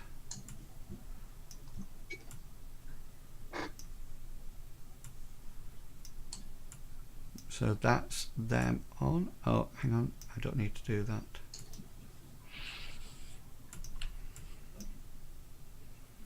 Okay. So would you like to roll initiatives now, please? This is Dex roll, isn't it? Yeah, What is it? Sorry, Dex. Dex, yeah.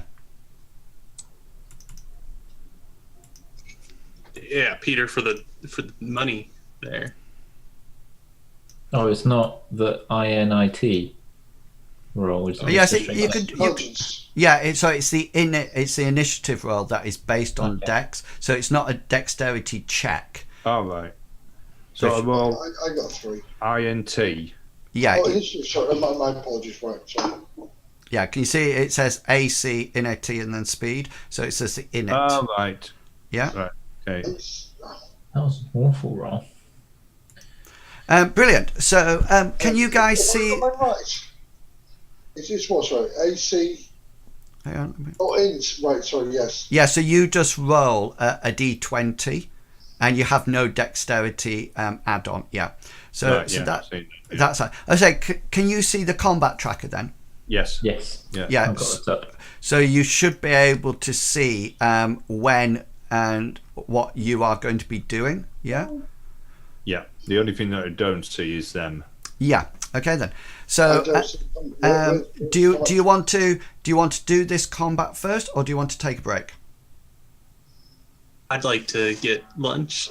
Yeah. Okay then. break So would be nice we'll have a quick 10-minute break then, so people can grab it, and then we'll be back in 10 minutes to enjoy the combat. We'll see you all soon. Click. Where's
This. She's just sprinting around, and I don't think she needs the full house yet. It's fine. Oh, we're fine. It's so funny because all you can see is a tail. So yeah, so we're straight into combat. So we've rolled initiative. I've got the tracker up, so hopefully that will work. Let me just see if I can adjust it slightly to try to get everybody in the position. It won't go any further there. We'll just zoom out a bit. Where's my tracker gone? Oh, there it is. And we will, yes, let's have a go at this. Let's see exactly what happens. Let's put you over there. That's better. Now I can see the combat tracker and you. Yeah. So old Peter, I don't just imagine that there's mood music going on now, just playing in the background. So we've rolled initiative, and old Peter, you are first up with a 20. So off you. Now, just to remind you, you have movement and action and bonus actions. Okay. How many bonus actions do I have? Everybody has one. Okay. Per turn? Every go. But you in this game you can do move. You can draw your weapon as you move. You can then hit at the end of that turn. Can you see it? You can actually move, hit, and then move away.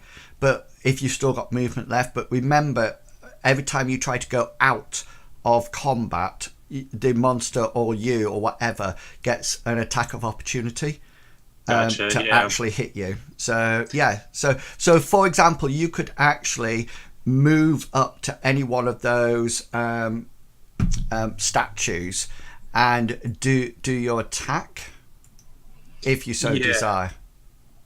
All right, yeah, I've got my plan. I just needed to know how many bonus actions based on what this book is saying to me here. What does it say? You might have more. I was just looking at the barbarian abilities and what I have that apply. But what I would like to do, having heard that giggling in the background, I'm going to presume that old Peter interprets this as something that's mocking him, and he's gonna fly into a rage. Yeah. At the cost of, I believe that costs me a bonus action. Yes, as a bonus action. Yeah. I'd like to specify that it's a frenzy. Okay. Cool. As per my Path of the Berserker. Yeah. No one giggles at me except beautiful princesses if they so desire. And I'm gonna launch myself over here to protect Felix. Yeah. Cool. As my move action and my bonus action. I have reckless attack that I can only do on my first attack. Lets me get advantage on melee weapon attack rolls. So down. When I take attacks against me, get advantage. Okay, so down at the bottom near the modifier, you'll see a button that says ADV. So if you click that, you see down at the bottom of the bottom left-hand corner by modifiers. Near your dice. Near your dice. Near my dice. Let's see. I'm seeing abilities. AC. No, not at your character sheet on the actual. Oh, there we are. Yeah. Oh, yeah. I see it now. So, the plus yeah. 2 minus. So can you control click the gargoyle? Let's get that back up here. Control click. Yes. It put a little arrow on it. Excellent. So now you can roll your to hit roll, and it will actually roll it twice and take the highest one. Okay. Because that's because you've got advantage. Yeah. This is my first attack. I get 2 attacks, but I can't take my frenzy third attack yet. Okay. Because that requires a bonus action, so I can only do 2. So does it say that you have advantage on your first attack? Yes, only on my first attack. So you'll need one with advantage. Roll that. It gives us 2 scores, and then you'll roll another one with clicking that button, and then. All right. Yeah. So I'm rolling from my character sheet onto this with advantage button clicked. Yep. So can you see you? Felix is going straight into combat. Sorry, I was trying to type something on see if I could type something. Ignore me. What were you trying to type? 1d3. No. Right. So yes. So can you see it says drop the 5? Oh, that's nice. Then So your advantage, you rolled a 14 and a 5, so it got rid of the 5. And so you actually, a 20 will actually hit this gargoyle. So tell me, roll your damage for it. let's see. So it's right here. And I don't know if this includes. I have rage damage +2. Yeah, so there's a button down at the bottom that says +2 as well. Oh yes, there is +2. So Excellent. yeah, and then roll that. Smash. Oh, I have to drag it. My bad. Smash. So that's 7 points damage, yeah? Yes. All right. So then let's just make sure nothing's clicked. So this would be my next attack. But I was just noticing rage does when you make a melee attack using strength, you gain a bonus to the damage roll. Oh wait. What's the bonus? As shown in the rage damage. Is that? I think that's just the damage. That doesn't apply here. Okay, cool. Anyways, let's go for So this is, secondary smash, upper smash. 14 hits as well. Oh my gosh, super damage, break the spine. Same damage. 7 points. Okay, so Smash people laugh at me. Smash. absolutely brilliant. So that's the he's fine at the moment. So it moves to you, Obadiah. So Obadiah was trying to yank open these doors as they slammed shut. Yeah. But I take it that they're just not. Yeah. They're just so turning round. These statues do they still look like they're stone? Most definitely still. And are they both still on the pedestals? Yeah. So he's sort of like his eyes sort of like dart everywhere, looking for an escape route. Yeah. And I take it the only thing that he sees are the stairs. Yeah, that goes into another room. Right. So that's where he's heading. Okay, so you can move your action then.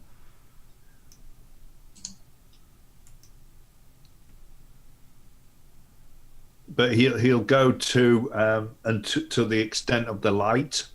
Yeah. And then he'll sort of like go into the shadows, and he'll draw his knife from his belt.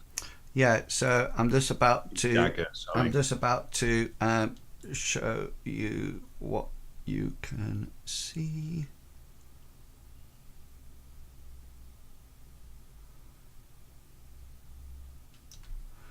Okay, so the thing to your left, you see it? You seem to be in a room that seems to be a raised platform, a step up from the foyer, and it looks like and there's beyond the there's a tea room, and to your right there is a staircase. Can you see the staircase going up? Yeah. Yeah, and then the star thing is what appears to be the same as these two statues, but this one seems to be more like a bird, and it's almost like got a lion's body, and then these two feathered wings coming out from its side, and a huge lion head. And it seems to have one claw sort of like outstretched, as if to you, and the other one is sort of like back a bit, and it's sort of like got huge lion padded claws, but you can see the talons sort of like coming out from it. Okay, well, when he sees that there's another statue to the right, he will automatically go left, if you see what I mean, and sort of like head towards the sofa. Can you see that now? The sofa? No, the picture. Which picture? Hang on. Oh, and on something's coming in. Yes, I can see that. I think everybody can see it. That's what it looks like on the other side. Yeah. But as far as Obadiah is concerned, there's at least 2 ways to get out of this room, up onto yeah. the raised platform or up the stairs. Yeah, most definitely. Okay. Yeah. Is that all you want to do? Yeah. Yes. Yeah. Okay then. So Gargoyle 1 attacks first. So this is the one next to you, Dominic, and it moves off its pedestal and sort of like comes out. Just get it to target you, and then it does its attack. And the first thing that it does is that it hits you. Let me see if I can get this. Oh, no, that's not what I need to do. This one. That's a miss. Can you see I've got you targeted? So can you see I see a little, yeah. Yeah. So if So, yeah. the other way to do it, guys, can you see there's an arrow near your name, like an arrowhead?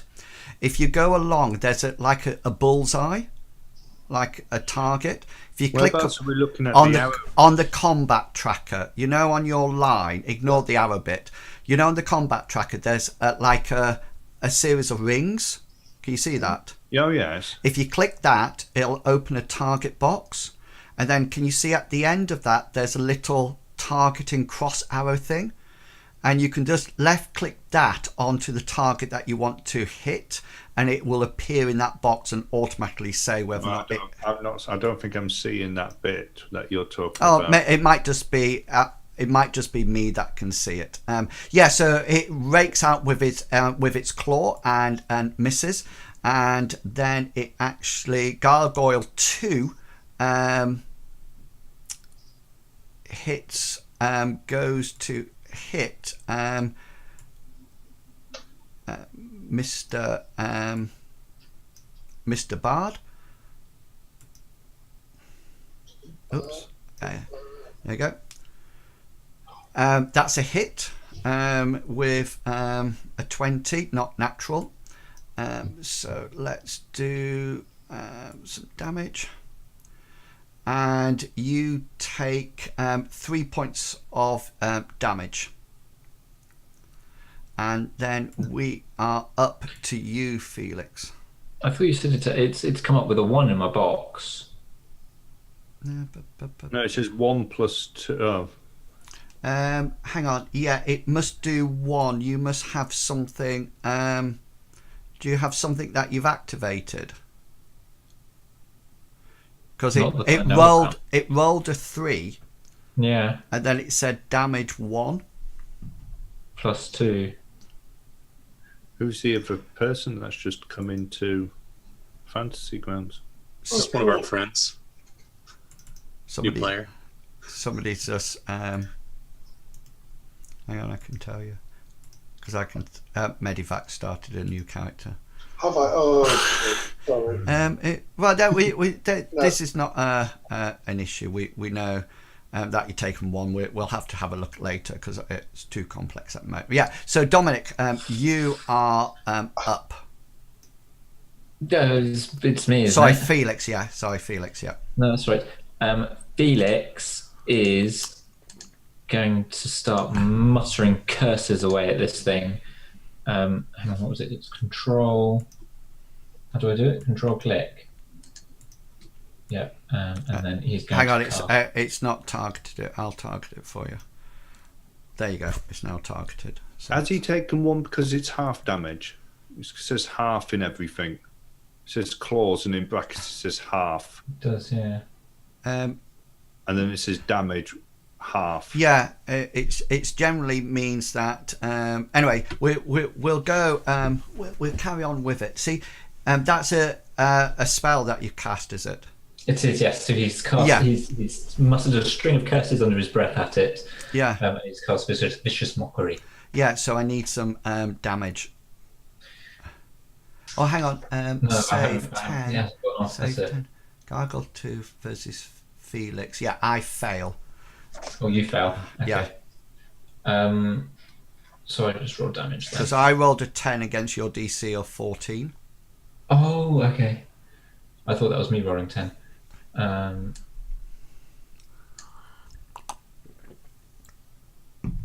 Yes, you do 1 point of damage that is actually absorbed by the gargoyle. Okay. Dominic, you're up. You'll see a little bit of a light in Dominic's eye, and he'll be saying, like, "No, not again." And he will cast a wonderful spell. Right, hang on. Let me. Which one are you targeting? Everybody, because it's going to be aid. Oh, right. So you're casting it on your party members. Yes, Yeah, cool. It's a 30-foot radius, and it lasts for 8 hours, and it will give you 20 hit points. I'm assuming it's level. Let's see what happens. Oh gosh, let's do that. So that's what it's casting, and it is 8 hours. Hang on. So the 3 targets in range are going to be Obadiah, Peter, and Felix. Yeah. Yeah, 30 foot. 30 So foot. each target's hit points. Each target's hit points maximum and current hit points increase by 5 for the duration. But are you casting it at? I'm level 2. Oh, 3rd or higher. Sorry. So what level spell is it? I'm going to cast aid at level. So whichever level you. I read it wrong. Sorry. Each level above 2nd gets an additional 5, isn't it? Yeah. So when your maximum level you could probably cast it at is 3rd. Yeah, I will stick. I will just cast level 1 to be fair, or level 2. Sorry. Okay, level then. 2's not. So you'll click off one of the level 2 spells. Yeah. You have little buttons underneath your spell levels. Do you? I will soon tell you. You've got little circles. So Can you see spell slots on actions? On action, sorry. Right, So yeah. can you see you click one of the second one because you're using up a 2nd level spell slot. So you can cast aid again if you wish. Yep. But so it's not like what I was used to beforehand, that you cast a spell and it's gone. No, mine's always there. Yeah, so correct. everybody's is, yeah. Okay then, so each target's maximum hit points and current hit points increase by 5 for the duration. So you guys need to actually put that into your temporary... That's for 8 hours. 8 hours, yeah. Cool. So that's Dominic done. Do you wish to do anything else, Dominic? I would like to move away from the statue if possible. So Okay, can I please? Ignore that. Yeah, I was just about to say, because if you do, I'll get opportunity. attack of opportunity. Yeah. Yeah. Excellent. Yeah. Do you wish to do anything else then? No. No. Cool. Yes. Back up to the top of the round. Old Peter, you're up. Because I'm in my frenzy, I'd like to use my bonus action this round to get a 3rd attack. Okay. I'm gonna just do it all out, swinging this great club, or as Peter says in his tales, dancing with another partner. So that's a hit. And here's my dance move. If it rolled, I don't think it did, so I'm going to roll it again. That rolled. That's partially. How much damage was it? 9. Yeah. So that is 9. Oh, sorry, it's this number 2. I forgot to add my +2 rage damage to that and my prior roll, but I guess that's prior turn. So how much? Sorry, how much did you do last time? I did two 7s last time. The first roll I remembered 4 +2, I believe. Right, so that'll be a 7 and a 9, yeah. Yes. So that'll be 16 plus this damage, which would be 16. 11. 27. 20. Thank you. And then this would be my 2nd attack, my upward strike, hopefully. Yeah, that hits. I'm going to. Oh shoot! I had the +2 in the wrong place. That should have been a 19. That still hit? It still hit, yeah. Okay. Gonna do things right this time. Remembering to press buttons and swing. And that one, what's that? 9. That actually, but that actually misses. I put +2 on it. No, that's the 9 for damage on. Oh, sorry, that's taken it up to 31 total now. Yeah. And Does here's that my include your frenzy as well. +2. yeah. This one is my final. My frenzy doesn't give me a bonus to. No, you've got. Oh no, you don't have it on anymore. No, that's right. Yeah. Okay, so this would be my final strike of my frenzy. My third strike, no +2, so this is a correct roll. And plus your damage of 6 and makes 21, which means that you hit. And here's my damage with the proper +2. Rage strike. Frenzy just gives you advantage, but we'll remember that for last time. That does damage, and that actually kills that gargoyle. So that one in front of you here is now dead. I'm hoping that when it kind of went with Felix mocking this gargoyle and that look of kind of confusion coming across his face, and then just smash. Yeah, cool. And he just sort of hamster. whack it like anything. So Obadiah, you're up. So the safety from at the top of the stairs and sort of like turning around and looking at what's happening down below, using the shadows as much as he can. He wants to try to come across and try to get behind with this, because this gargoyle is currently fighting Dominic, isn't it? It certainly is, yeah. So he wants to try to get behind it if he can. Yeah, it is. Do you need to be in 5 foot for your sneak attack? I don't know. Does it say somewhere? Yeah. If you look in your abilities, it will say sneak attack. You don't need advantage of the attacker in another auto. You don't need advantage on the attacker roll if another enemy of the target is within 5 foot of it. So you would have to move a little bit for. Can you see? Because that square is 10 foot. So you'll actually be. I'll move you. You would actually be there. Right. For the sneak. Yeah. Yeah. If that's where he can. Yeah. If that's where he. Exactly. Yeah. So you're literally within 5 foot. So you get your sneak attack bonus. So. Which is what 1d6. Beginning of the first level, you know how to strike. Once per turn, you could deal an extra 1d6 damage to one creature you hit with an attack. Yeah. If you have advantage on the attack roll. Yeah, so you don't need advantage on the attack roll if another enemy is within 5 foot of it.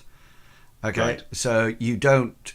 Otherwise, you would need to have advantage to actually do a sneak attack.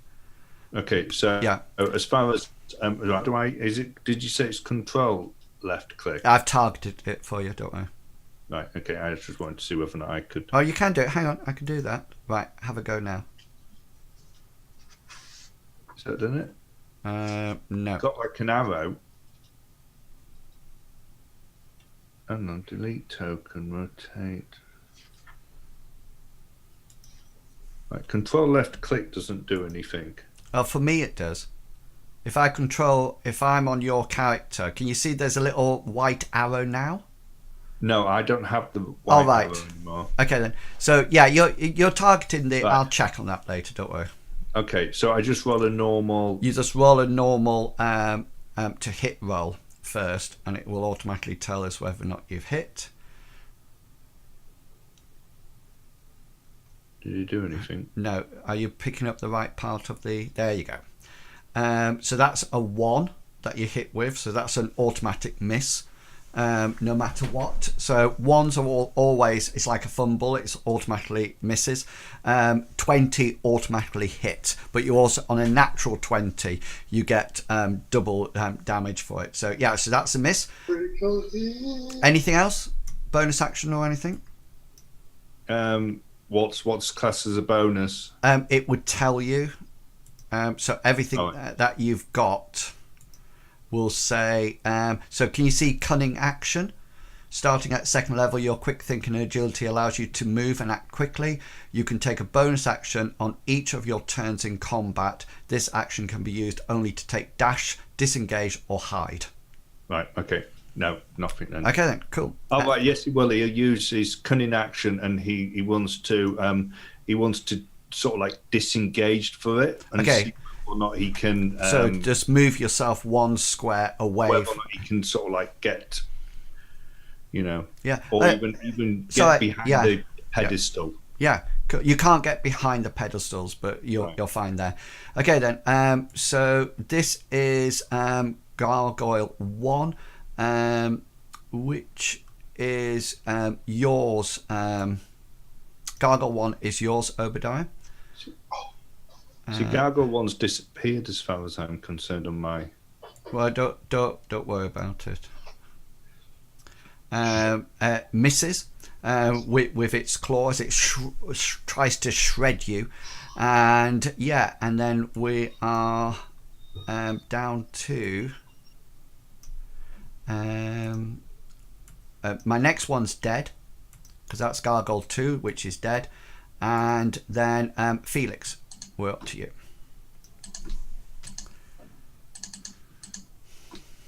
Okay, so Felix, seeing this gargoyle crumble in front of him, is going to... we're as a result of a huge, great club that is shining light like some great beacon. He sees this club hit, and then just like this blinding white light coming out. He turns around and he points and starts muttering curses at the gargoyle fighting Dominic. Okay. I can target that for you. So is this vicious mockery? That it is. Yeah. Go. So my wisdom save fails. I score 1. Okay. And my DC is 14. So do some damage. I'll do. I just read somewhere because it says this spell inflicts this damage increases by 1d4 when you reach level 5. Are we level 5? Yeah. Okay, so I should do 2d4 then. So I'll drop that one in twice because it's still coming up as 1d4. So it does 6. 6 points of damage. So you smile on my face. You sort of like bellow out insults stupid wings to this foul beast, and then chicken feet. It then comes to you, Dominic. You also notice he's not stuttering anymore. I was sniffing my eclair. We notice. It's when you start to lick it that we're getting worried. Sorry, guys. Yes, what would you like to do, Dominic? I would like to draw my mace and shield, and I would like to pummel on this gargoyle in front of me. Okay, cool. It's targeted, so take your swing. Right, let me get my thing. Yep, I'm going to guess it's going to be mace, which is that one. Go. Roll. 18's a hit. Yep. Damage is going to be. Is that just a chaos matter if I try to get it? Oh, I see. Right, gotcha. Yeah. Oh, I'm wrong.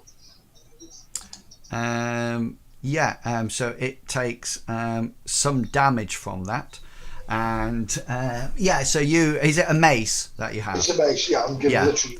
So you literally turn around and whack it on the side. You feel that it's quite solid stone as you sort of like go into it. You obviously bludgeoning, so I'm hoping it's going to like do some Yeah, and it's not, you suddenly, old Peter and Felix, you're sort of like, you can see this now, and Felix, you've just seen old Peter just bash this to smithereens, and then you see Obadiah just go bah! Like that, and it's almost like a poof, like that on it. And we're back to top of the round, so old Peter, it's you. With this gargoyle dead in front of me, or at least crumbled to the point where I don't consider it a threat, I'm going to turn to the other gargoyle and start stomping over to it, saying something like, "Gonna laugh at me too? Gonna laugh?" Yeah, so I'm going to go all out. Yeah, you can move to that. Yeah, I've targeted it for you, so by all means, take a swing. I presume, does rage carry on for this? It lasts 1 minute. And at the end of this minute, since I selected Frenzy, I will have 1 fatigue level. Okay, cool.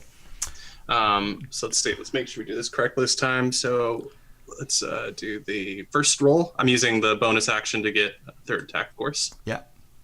That first attack misses. Okay, swing and a miss. That's fine. It's fine. Second attack. And that misses as well. Okay, so this gargoyle is excellent, and he's having. You actually got exactly the same dice roll both times. Well, let's take it home, guys. And that automatically misses. Stop laughing at me. So yeah, and you sort of like Felix, you're sort of like looking at old Peter and think, oh, perhaps the first one was just a fluke. As he wades into this and frantically I have misses. a cunning plan. Obadiah, you're up. So you can do sneak attack because now old Peter's next to you. Right. Okay, so he's sort of like up against the wall, and he's sort of like seen the old Peter come in, and he's sort of like swinging wildly at this thing, trying to hit it. But Obadiah's just sort of like waiting, and once he sees an opportunity, he's just going to sort of like dive into the combat and try to do a quick knife dagger thrust if he can. He certainly can. So attack, and it's that one. That is, I don't know why that's saying that's a miss. Because attack of 14 would actually hit the armor class. So just roll your damage because that is a hit. I don't understand why because its armor class is. Oh no, hang on. No, that's not its armor class. Its armor class is 15. Yeah, sorry. Right, so that's a miss. That's a miss. Yeah. Cool. So this is Gargoyle's time, and I'm just going to roll a d6 to see who it goes for. So it's not going to go for you, Obadiah, but it is aware that both. And sorry, it's not going. Yeah, it's not going to for you, Obadiah, but because you haven't hit it this round. But both old Peter and Dominic has. So Dominic, do you want to be odds or even? You want to be muted. In that case, I will take evens. Okay. And evens it is. So you get the attack. Sorry, it's a 10, which I think will miss your armor class, won't it? Let me just double check because I believe I'm an 18 with a gold star. So that's a miss. And Felix, you up. So Felix is going to point again and he's going to shout out, "You've got chicken feet!" at this gargoyle. Cool. And he uses vicious mockery again. And the I actually roll a 17, so I succeed. So is it half damage or? No, I think it's just no damage. Okay. Let me just double check. Well, you can come back to it. You check and come back to it. Yeah, that's right. Dominic. I was also going to use a bonus action, and I was going to call out to old Peter and say, "Hit him with your amazing muscles and your massive dancing partner." You get a 1d6 inspiration dice. Okay, is that a bonus action? That was my bonus action. Yeah. Okay. Cool. I'm so inspired. How much is that again? What do I do with this? 1d6, and you have 10 minutes. It's up to 10 minutes, and you can use it on. So you can use it at any point on one ability check, attack roll, or saving throw that you have made. So- the creature can wait until after it rolls the die for the ability to check, for the ability blah blah blah blah. But before the DM says whether or not it succeeds or fails, before deciding to use your inspiration dice. So you should notice now that on your character sheet there's an insp that I've just put a hole in it. I've just filled it in. So that's to show that you've got inspiration active now. Yeah, and I'm just double checking. It is when die becomes. Oh no, sorry, it's a 1d8. Yeah. At 5th, so you get it's 1d8. Cool. Mr. Pickles, and no, you don't take any damage in Moz. Yeah, cool. Okay then, and Dominic, you're up. Dominic will have a shield in his arm, his mace in his hand. He will nudge his drop tankard, which is on the floor, and he will take a swing at the statue which is attacking him. Cool. 23 hits, yeah, nice. Nice. Okay, and then we'll do a bit of damage, which is like this. Roll it. Oh, nice. Yeah, so I take 4 points. Yeah, that's cool. Yeah, you sort of like you bash it, and it doesn't look like you almost like see it not penetrate the stone beast that much, but you notice a few cracks appearing on it, and that takes us back to the top of the round with old Peter. Same as usual here, but my plan is I'm intending to use that inspiration as soon as possible. But let's take a dance with my first attack of 3 and see. That misses. So then I will roll a second one and slap. That hits. The second one hits. And here's my damage that I didn't add a +2. So what was your damage? What was 8. Oh, with the +2 it'd be 8. 8. Okay, then. So I just need to take a bit more. Oops. Yeah. And with my third attack, I intend to use my inspiration, if this is the appropriate time to say that. Okay. With a flying club strike. That hits. And I'm going to hit the +2 first. Like I'm learning my lesson almost. And damage. How much altogether? 10. I did use 10. the +2. So for this turn, it would be 18. Yeah, cool. So that... Oh, yes. It looks pretty well messed up at the moment. It doesn't look like... It looks all over its body. There's all these cracks and everything. It's a whole lot of people have been sort of like kicking it in. Obadiah, you're up. So again, Obadiah's sort of like just watching, and then he'll sort of like dive in, and he'll try to stick his dagger into one of these cracks to do huge amounts of damage. Yeah. 17 hits.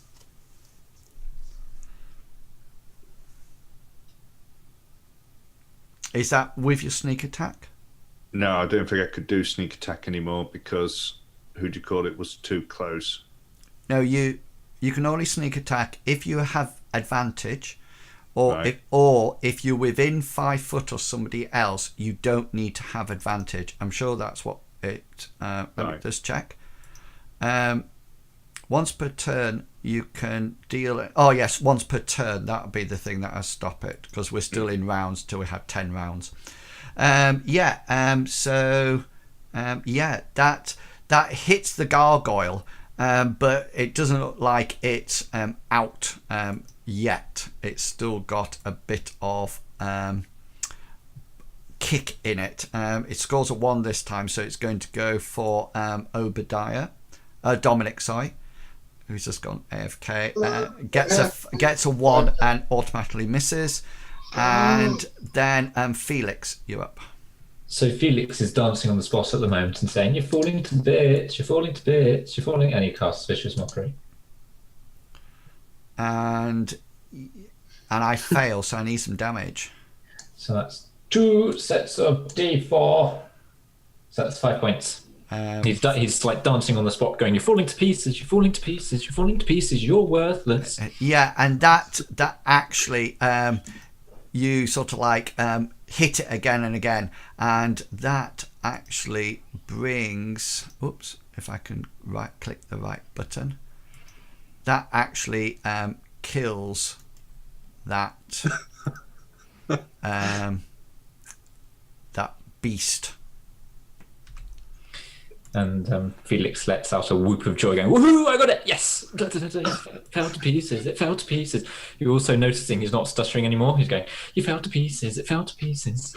Yeah, and you're sort of like chanting and vicious mockery, sort of like you can hear it echoing around this room with its stone marble stone floor, and it's sort of like echoing around as if this huge place is somewhat almost like a cavernous cave, and the rest of you can hear Felix singing like this behind you in his voice. Yeah, so the two statues appear to be dead. They sort of like crumbled to dust, or big chunks, and sort of like landed all over the plinths. What you're out of combat, so what would you like to do? Obadiah's going to put his dagger away, and he's going to go back to the doors and try yanking them open again. Yeah, it appears to be that there's literally nothing to hold on to. There seems to be no doorknobs or handles or anything on this side. It just looks like the reverse side of the oaken wooden doors, and it just sort of like completely shut. From somewhere, he sort of like reaches in and he comes out with a small crowbar, and he's going to try getting it between the two doors if he can, almost like forcing his way in it to try to prise them open. And he'll do it, and every now and again he'll look up back towards the other stairs to make sure that there's nothing coming down there. Okay, yeah, roll a strength check. What do I do with that? Just hit the strength. Yeah, thing. It should just say there should be a little button next to it. Yeah, so you try to get this crowbar in and try to prise open the door, but you're totally and utterly unsuccessful. It doesn't. Number one, that it's very hard to get the crowbar in, and number two, it doesn't seem to shift these doors at all. They look like they are quite firmly shut. After a few attempts, he's going to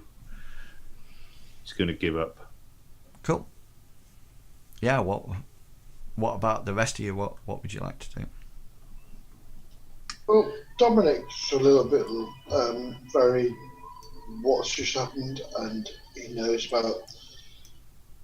Well, it must be some kind of weird trap. So he wants to move up the stairs and have a look around, because he's not seen him here. This is a new room, a new adventure ahead, and just to see what he can see. Yeah, so you can see that there seems to be a room. This green thing is a sofa, and then to the other side is the picture of the griffin that I showed you earlier. You can see exactly what you can see. There seems to be a set of stairs going up, like into another room, and a circular spiral staircase going up as well. To the right. Yeah. So we say picture, not a statue like a circle here. Say again, sorry. So you said a picture rather than a statue or a griffin. Yeah, no, sorry, it's a statue. No, it's like the picture that I showed you. Yeah, right. Yeah, that's fine. Not actually a picture. No. It's a statue. It's a statue, like Of the a picture. It's a 3D picture made out of stone. What? Well, Peter's gonna join join this stair standing and actually advance a little further if you can. Yeah, by all means. Oh, I could have done that when I was doing the spell.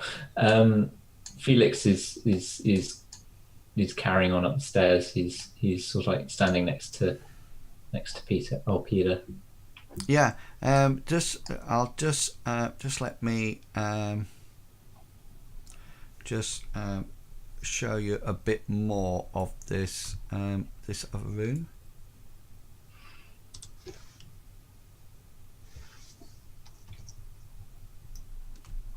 Can you see that? Yeah. It seems to be almost like a tea room. There seems to be almost like some a table set out, and you also notice from your position, Peter and Felix, that it looks like it's quite posh. Everything seems to be clean and tidy. There's nothing on the plates, and you can actually see 5, 10, 15, 20. Yeah, you can actually see at the far end there's what appears to be a hearth, a fireplace at the far end.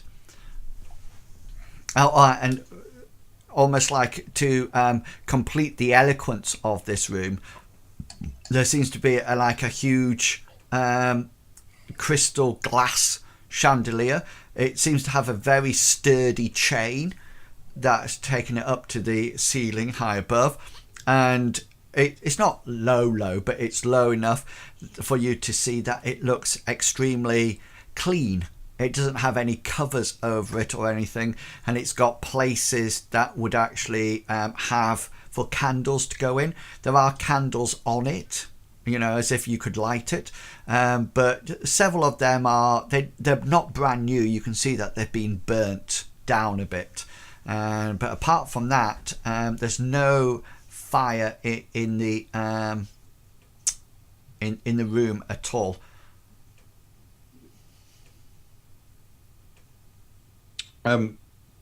Obadiah, after trying to get this door open, is going to put his little Jimmy crowbar away, and turning around and seeing that at least 2 people have gone up the stairs. He wants to have a quick look to see whether or not he can see how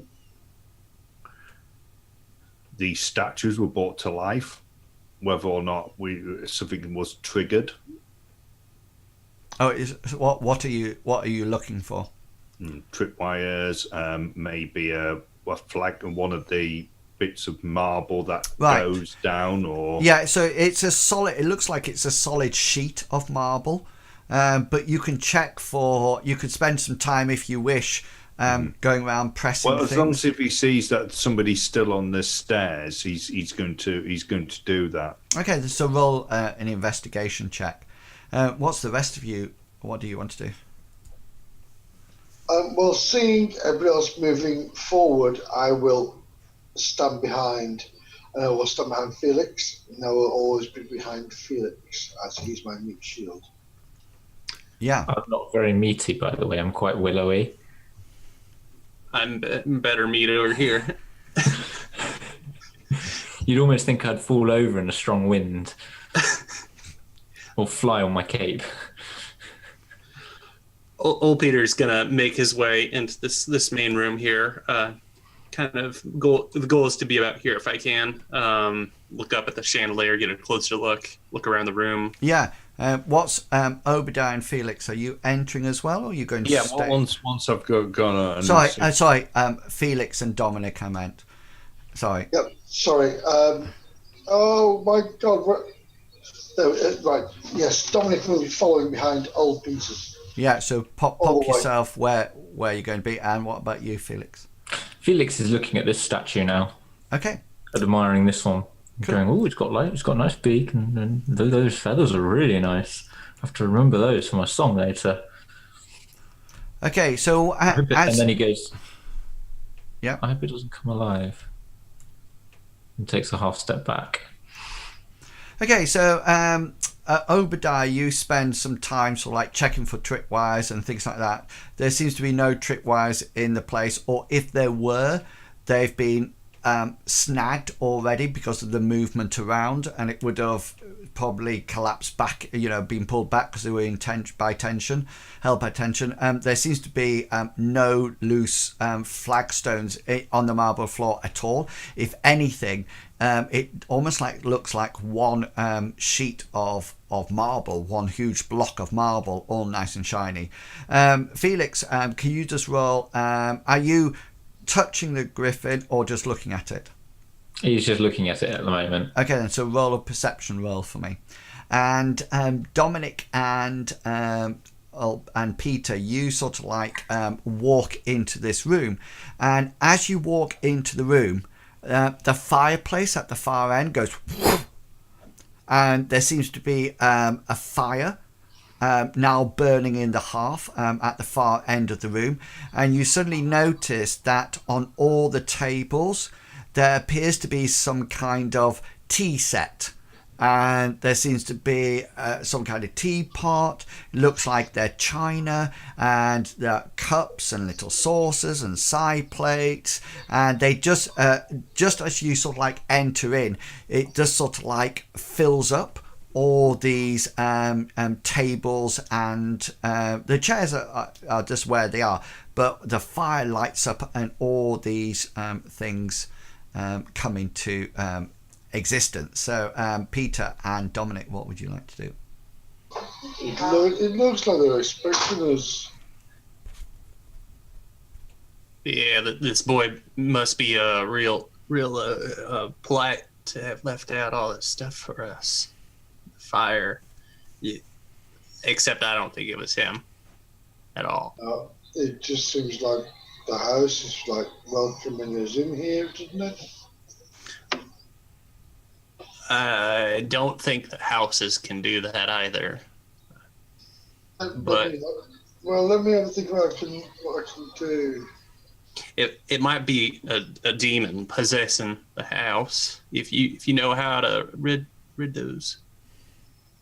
With those demons, I think I will have a look.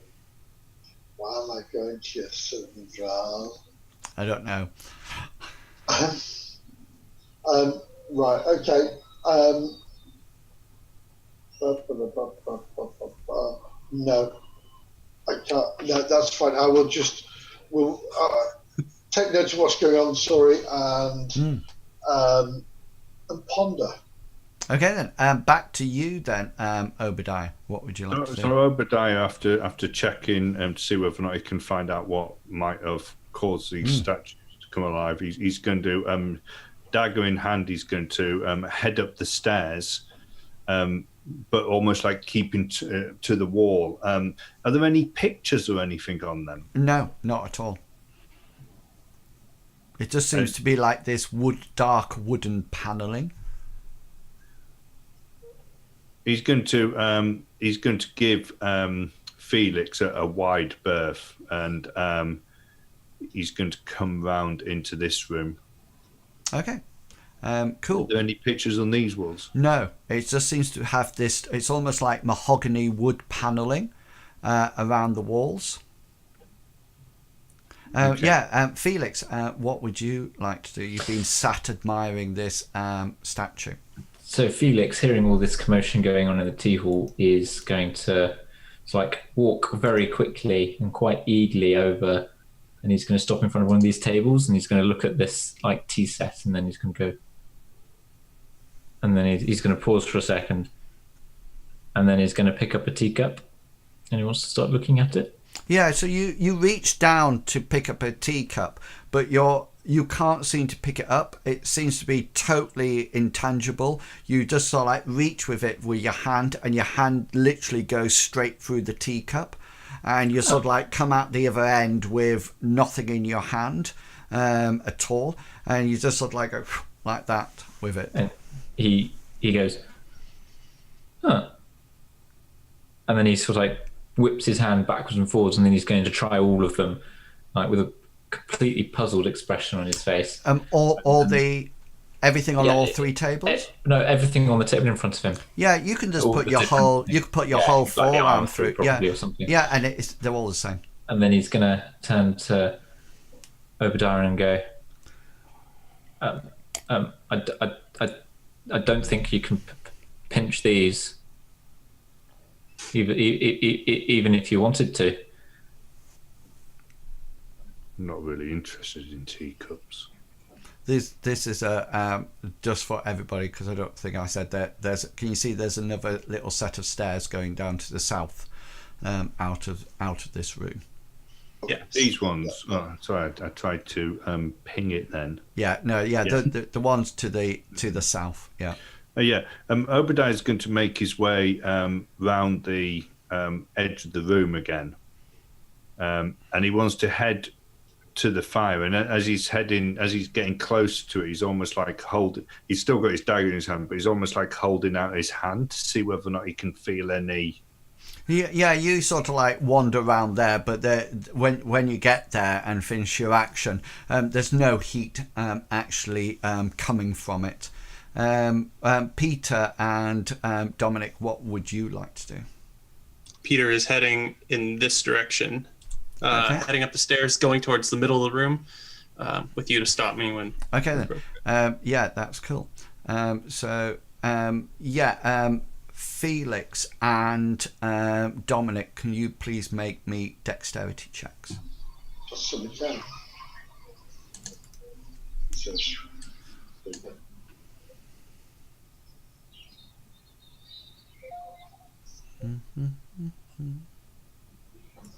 It's not moving on my edge. Move. Sorry, just 1 second. What have we got? Yeah, so you both are stood there, and you notice Peter go off to one side, and as he sort of like steps up those staircases, you suddenly hear almost like a ding, like that, and you quickly look up and you notice that the chandelier is just dropping straight down, and you both make your dex saves and sort of like dive out of the way, probably going into sort of like different places altogether, and just sort of like it crashes down, and you dive either way, and you just sort of like see it hit the ground and smash absolutely everywhere. So just to let you know, you guys will be taking half damage for this. So that'll be 4 points of damage to you both as you manage to get out of the way, as it sort of like crashes down. And Obadiah, you sort of like turn around and see this glass crystal chandelier just in a wreck on the floor, and it sort of like fell straight down and just smashed. And Peter, you sort of, oh, what's that? Oh, that's it. And Peter, you can see into this room. Felix, take it off your temporary hit points. Oh, yeah.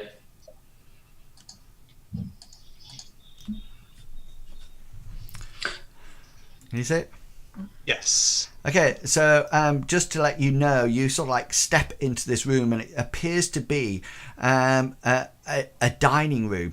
And as you sort of like step into the room, it suddenly grows warm, and suddenly the room comes to life as ghostly apparitions appear seated at the once empty table. There appears to be a large dinner party is being held, and there's just as you watch, a roast hog materializes along with plates and all variety of food, and there's jugs of foaming ale being shared around between the ghostly companions, and a large spectral human stands at the head of the table and seems to be doing and saying nothing. That's the green thing that you can see, and he seems to have a rather serious scowl and on his face, and it's almost like fermented and cemented over his face as he looks at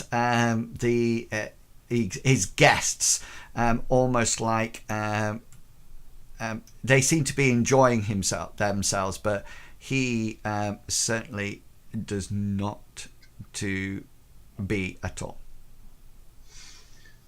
I want to call out to them and say, have any of you seen a boy around here? Yeah, you sort of like say it out loud, and everybody just seems to be talking each other, eating food, and this guy just constantly scowling at them. Rude. I'm going to walk past them when it's as appropriate. My goal direction is I'm going for this doorway. You can move me back if you like. Okay. What's the rest of you doing? You can hear this dinner party happening in the next room. Well, Dominic would like to try to keep up with old Peter because he is. Yeah. So are you just following him round then? Yeah. I'm legging it through that room. Yeah. So Felix, sort of like standing up, dusting himself off, will mutter under his breath, "The lives of a could cat me," and then he'll wander into that room, see this whole like ghostly party going on, and pause, and will try and rack his brains for sort of through his magical knowledge of what might be causing this, if it is actually spirits and if they're on different planes or whatever. Would I be able to roll an Arcana check? Yeah, by all means. Obadiah, what would you like to do? After hearing this chandelier thing, he's still got his hand held out towards the fire, and he sort of like mumbles something, and he moves past it and carries on moving round this side. But he wants to probably stop at the stairs. And did he hear the twang as? Yeah, as the chain snapped. It wasn't a twang of a tripwire or anything like that. It was literally the chain snapping. Right. And was it a type of chandelier that you can raise and lower via no, you think if anything it would probably have to get up there either by levitation or some kind of magic. Right, okay. Yeah. Okay, so he's going to head up to these stairs, and he's just sort of like he's going to come up to the top of it. And these are. Do you just want to stay there? Yeah. Yeah, he wants to take in the scene, and yeah. So you can see what I mentioned before. So is the plan to stay on the steps or not? Yeah. Are these doors as well? There's down to the south. There's a set of double doors down to the south, and there's a single door to the east that Peter is stood against. Okay, and there's no other doors out of here. No, there's no other doors or windows. Are there any pictures on the walls? No, it's just the dark mahogany wooden panels that you've been used to since you arrived. Okay, so he's going to come round, and he's going to start heading down this way, keeping to the back of the main person talking. Okay, then. So you come up and start to walk round. Peter, what would you like to do? With my great club probably in my left hand, but resting on the floor, I'll use my right hand, activate the door. Yeah, the door actually pulls out towards you, and once you pull it out towards you, you see inside there's what appears to be some kind of little storeroom. Dominic, what would you like to do?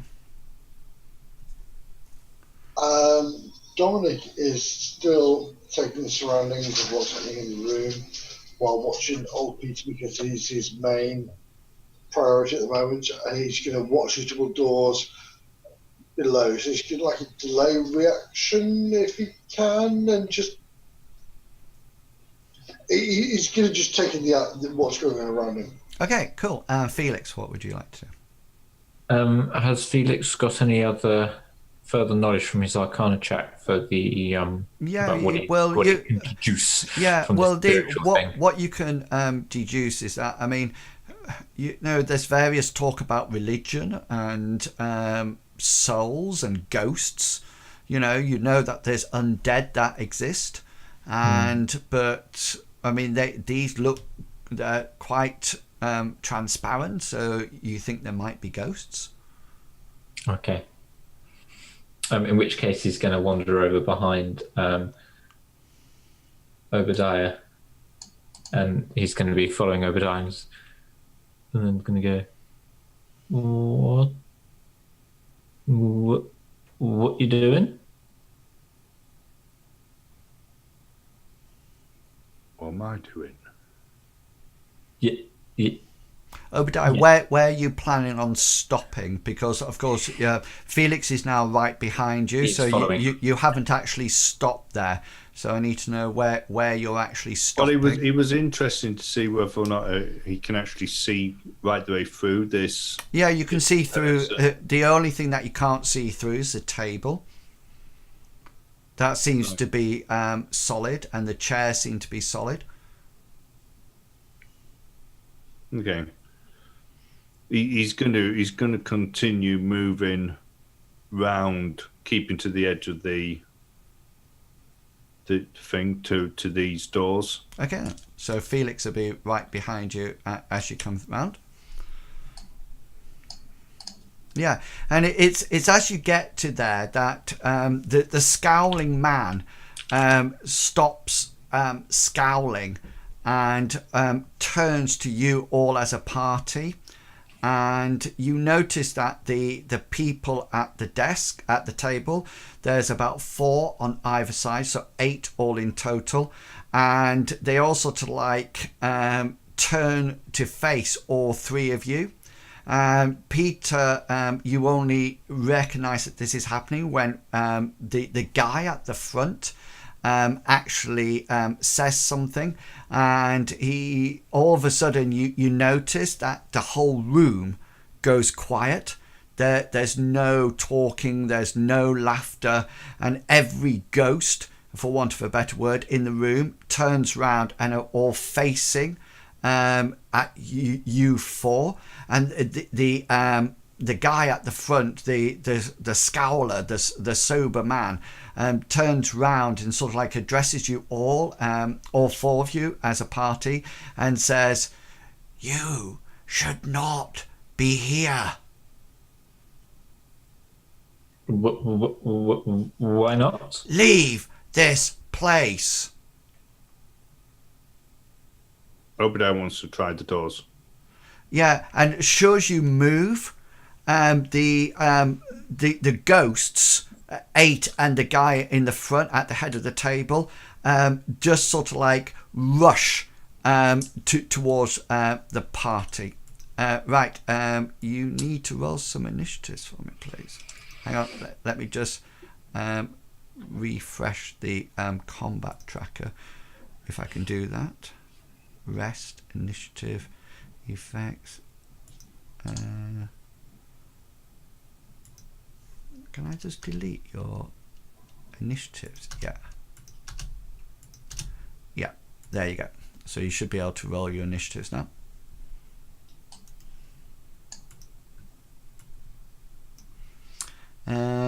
Cool. So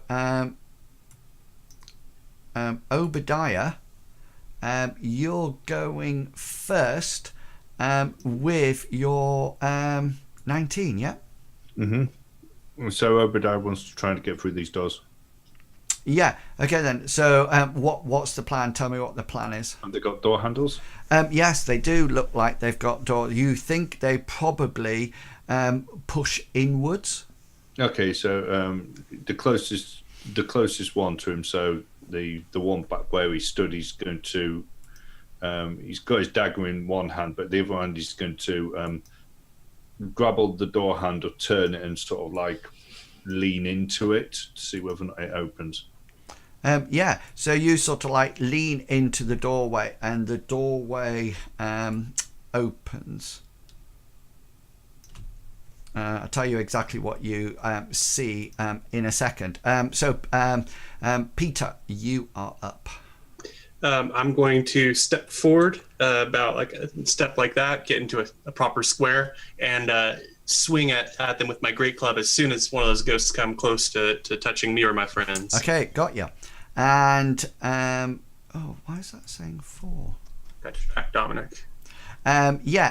So next up is you, Felix. What would you like to do? Just to give you an idea, because they've started to move. So the big guy at the front, Felix, seems to be coming to you, and probably the other two that were directly opposite you.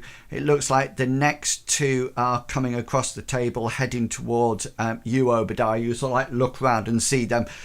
They just go straight through the table. And then Dominic, there looks like 2's coming for you, and then Peter looks like there's 2 coming to you as well. Yeah. So there were 8 altogether down there. So Felix, you've got 2, and the man. Obadiah, you got 2. Dominic, you got 2, and Peter, you're ready with your 2. So yeah, Felix, what would you like to do? Everybody who can hear, Felix starts whispering a discordant melody under his breath. Cool. Slowly, sort of like raising in tempo and aggressiveness, and he casts it towards the big chap, the main chap. You're right. Brilliant. So I think I must make a saving throw. Yeah. Yes. Wisdom. Yeah. Yeah. I get a 9, which fails. Yep. So on a failed save, it immediately takes 3d6 psychic damage and must immediately use its reaction, if available, to move as far as its speed allows away from me. Cool. But So it do won't some move damage. dangerous around all 5 pits and that sort of thing. Yeah, do some damage. 3d6. So if I just... Is there a way to roll 3d6? Yeah, properly? if you right click on the dice, you get 3. There you go.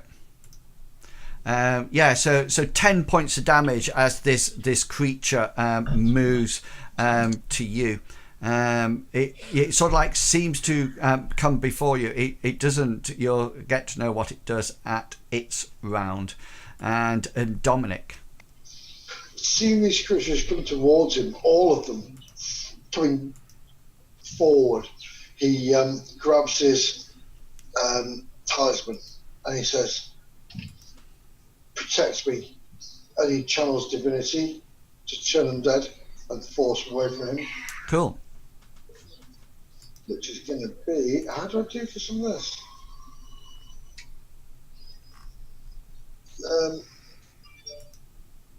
I don't know. Sorry, are you doing channel divinity? Divinity, yeah, which is he turn them dead for 30, any creature within 30 feet. Yeah. So you're doing turn undead, yeah? Yeah. So you present your Holy Spirit, and each undead that connect within 30 must make a Wisdom saving throw. If the saving throw, if it fails its saving throw, it is for one. It is turned for 1 minute and takes until it takes damage. Yeah. So let me roll. So there's 2 of them, yeah. Well, it's everything within 30 feet. So what Oh yeah. So you could probably do. It's all 8, isn't it? Yeah. And probably the guy at the top. 1, 2, 3, 4, 5, 6, 7, 8, and the final one. Yeah, cool. Yeah, so how does that look? As I grab my amulet, a radiant light spreads out, blinding everything that comes towards me. And if my will is strong enough, it will cast them aside. Yeah. So all these creatures, all these ghosts seem to come towards you. Some coming to you, Peter, and some coming to you, Felix. Felix, you try to whack this the big guy with your was it discorded? What is it called? Dissonant whisper. I can't pronounce it. Dissonant whispers. Dissonant whispers, and you sort of like hold up your holy symbol, and this light fills the room, and the ghosts just swim straight towards you. And Peter, you see these two coming towards you, and you pull back your great hammer, ready to hit it as they approach. And as they approach, they come closer and closer to you, and you fire off your spells and you turn undead and everything. But as they hit you, they just seem to almost like pass straight through you. And then, can you please make for me wisdom saving throws? Just 1 second. DC 15. So you got. This is everybody. Character done. Right, character. What am I doing? A wisdom saving throw. Wisdom check. Well, it should be a save, not a check. Yeah. Okay. But that's all right. It's still. Do you have any additions for? No. That's cool. Right. So 13, 9, 13, 8. So everybody. It saves on the side. Sorry, +7. Sorry, do you want to do mine again? Mine's a lot higher. Yeah, you should. Make sure you click the save, not the check. 80. Yeah. Okay then. So all of a sudden, the whole room just bursts into flames. And as these things sort of like pass through you, you just see it's just the whole floor just seems to erupt one after another. So this, I'm just going down the roll. So Peter, you take 3 points damage. Felix, you take 4 points damage. Obadiah, you take 2 points of damage. And Dominic, you take 1 point of damage as you make your save. Yeah, and all of a sudden the ghosts and everything have dissipated, and the whole room just seems to go up in flames. Can I use one of my class features? Can I use uncanny dodge to sort of like dive through the doorway as it? Just see what it says. When an attacker that you can see hits you with an attack, you can use the reaction to halve the target's damage against you. No, because you wouldn't know that this is coming, because you're actually facing into the next room. I forget what the guy said. I think he said you should not leave. But as they all scream towards you, you should not be here. Yeah, you should not be here. And then he actually screams out as they all rush towards you, "Leave this place!" And they all comes through, and then everything returns to normal. The fire goes, the room is empty, and if anything, it's somewhat cold and dark again. The ghosts are nowhere to be seen, and there's no sign of the man who rushed you at all. Just so you know, you seem to be looking into a ballroom, Obadiah. Okay, is it a big? It's a big room, I take it. Yes, it certainly looks like it. You probably haven't got both doors open, but if you have, the Peter's light is probably casting everything onto it. So let me just open it up for you. And there you go.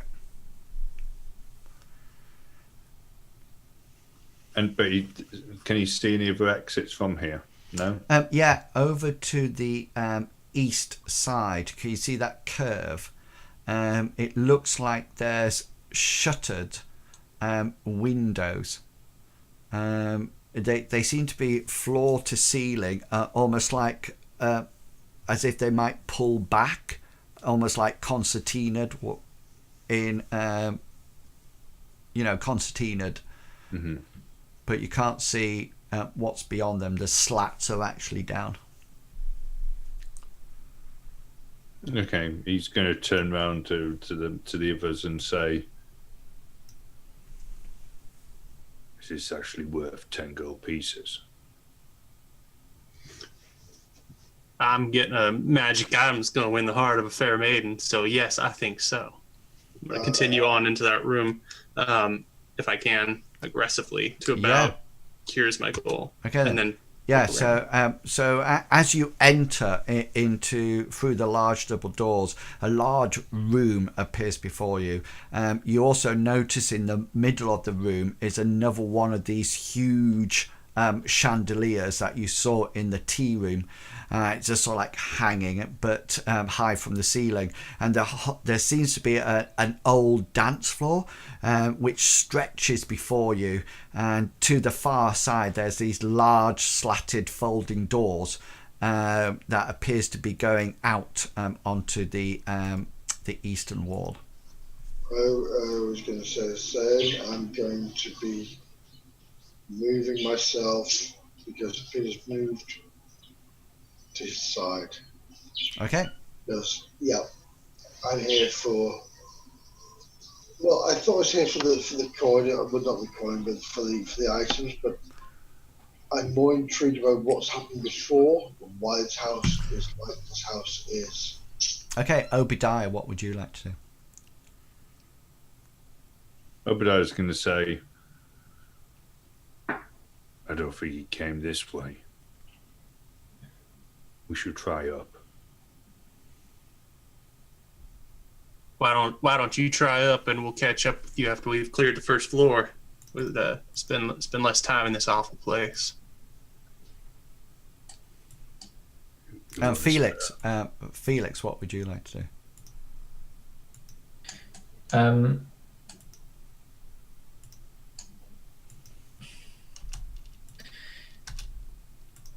Felix is sort of a little bit confused, and he's sort of examining the wall because he's just seen the ghost go straight through them, and he's also looking at the floor because it's seen it burst into flames, but it hasn't burst into flames. And he will just mumble about something, say, up.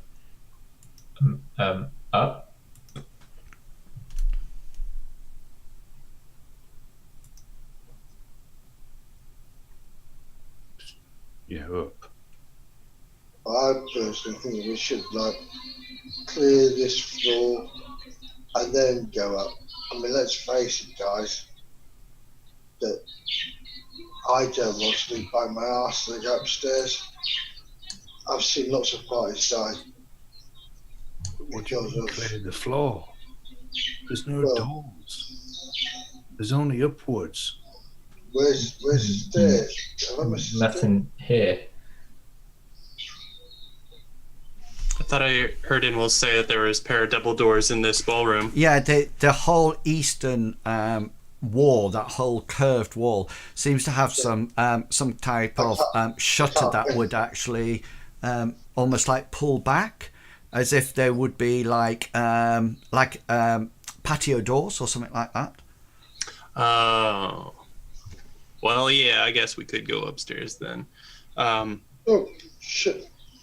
Sorry, excuse my French. As you are stood there, sort of like debating what to do, Dominic and Peter, you suddenly feel, because you're actually in the room, the room sort of like drops several degrees in temperature, and almost as if it's been damp or humid, almost like that sort of like knee level mist appears in the room, and then you suddenly see materializing from thin air, you see a man, and he looks extremely familiar to the man that was at the head of the table, being scornful and scowling at you, but he seems somewhat younger somehow, as if this is a vision almost like earlier in his life. Could I make a religion check on this and see if I remember anything of my teachings in the past? Oh yeah, what about? About hauntings or corporeal spirits with left. Yeah, by all means, roll your. Yeah, you know what you as a player know about them. You know, you can use that knowledge. As you're sort of like thinking about this, the guy's just sort of like stood there with his hands behind his back. He looks, despite his young age, he looks quite well dressed, as if he's dressed for a night of dancing. Which way is he looking? He just seems to be looking towards the sliding doors at the shuttered things at the east side. And as he stood there, you sort of like see him gazing, and you look to where he's gazing, and you actually see, and you sort of like something appears through the shutters, and actually it almost like looks as if she, for it is a female, is almost gliding, because as the humidity has come out to form this mist, you can't actually see the floor at all. And she's like a beautiful woman, and she enters through the shuttered windows or patio doors, and she's dressed in what appears to be a flowing black gown. Her eyes look dark and dangerous, and he holds her and looks into those eyes, and she just sort of like gazes back at him, and he makes no movement, but this beautiful woman just slides up to him, and the man says almost like dreamily, "We will have to disappear, just the two of us, my love." "Oh," this is a girl talking, "oh, Lord Mortimer, but what of your wife? And we have work to do." She reminds him, "Never mind her, she will cope. And your army of undead." "Let us talk of this tonight," he replies. And then the apparitions just fade, and the room is empty again, and the coldness disappears, and as the temperature climbs once more, the mist that was over the floor just sort of like dissipates, revealing the ballroom floor again. Yeah, I think we're seeing a premonition. Or something which has gone before. So I think we should heed its warning. Is this you or your character? That's my character. All right, sorry. Old Peter's going to go to the doors on the east. I can't scroll down too far, so correct me if I'm not at the right spot. Heading towards there to open up those shutters. Yeah, so you open them up, and as you open up, I will show you what you can see. I will be right behind Beach, by the way. He moves, I move. So you sort of like pulls back the shutters, just the first two of them, and you notice that it opens out onto what appears to be almost like an alfresco, fenced off, but it seems fenced off with swimming pool area. Those little rectangles down there are three almost like ruined deck chairs that they're sat there, and you can see into the swimming pool. It's completely sort of like closed off, but you can gather from the map that this was the bottom wall by the door. Yeah, can you see from where you came in? And it's just sort of like it's all walled off, and you can see that there's vines and moss over the walls, and these deck chairs are sort of like broken, and the remaining water in the pool is still, and it's almost like algae green, or algae green, however you want to say it, algae green, and nothing can be seen below the surface. However, every now and again a ripple emerges from its depths, and as you sort of like look around, there appears to be multiple skeletal remains around the closest side of the pool to you, so just sort of like in front of you. Could I rush one of those skeletons? It's down on the floor. I want to rush it, just smash it right in the ribs. Okay, yeah, you sort of like Big go loud show of it. and whack it. Just roll an attack roll so I can see how. I would be glad to. Ain't nobody gonna litter around me. And here we are. And just do some damage for me. I just want to see how heavy you hit it. And no +2 because I'm not raging. I'm just breaking stuff.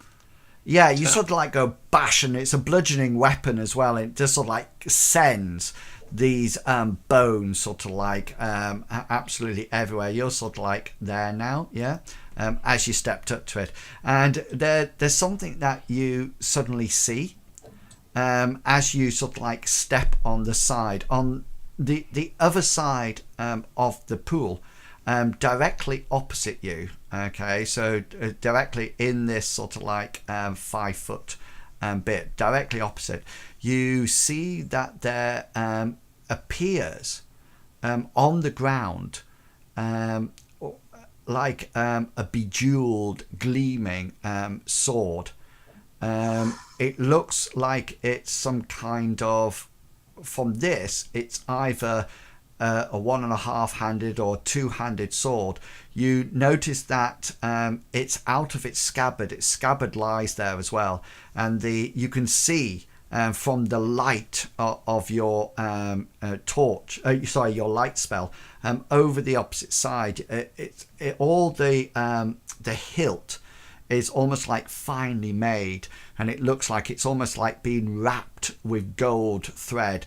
And the sword itself the blade is completely clean. It's almost like shining and gleaming in the magical light that you've got, and the scabbard underneath it is almost like finely crafted. It's got its own jewels at strategic points, and it's all sort of like, it looks like it's really well crafted, and it looks like as if somebody has drawn the sword, put the scabbard down, and then laid the sword on top of it. Yeah. I will shout out to old Peter, or I will say to old Peter, have a care.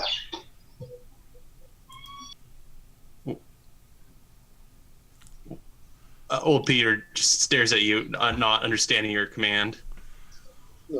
Have a care. Be wary.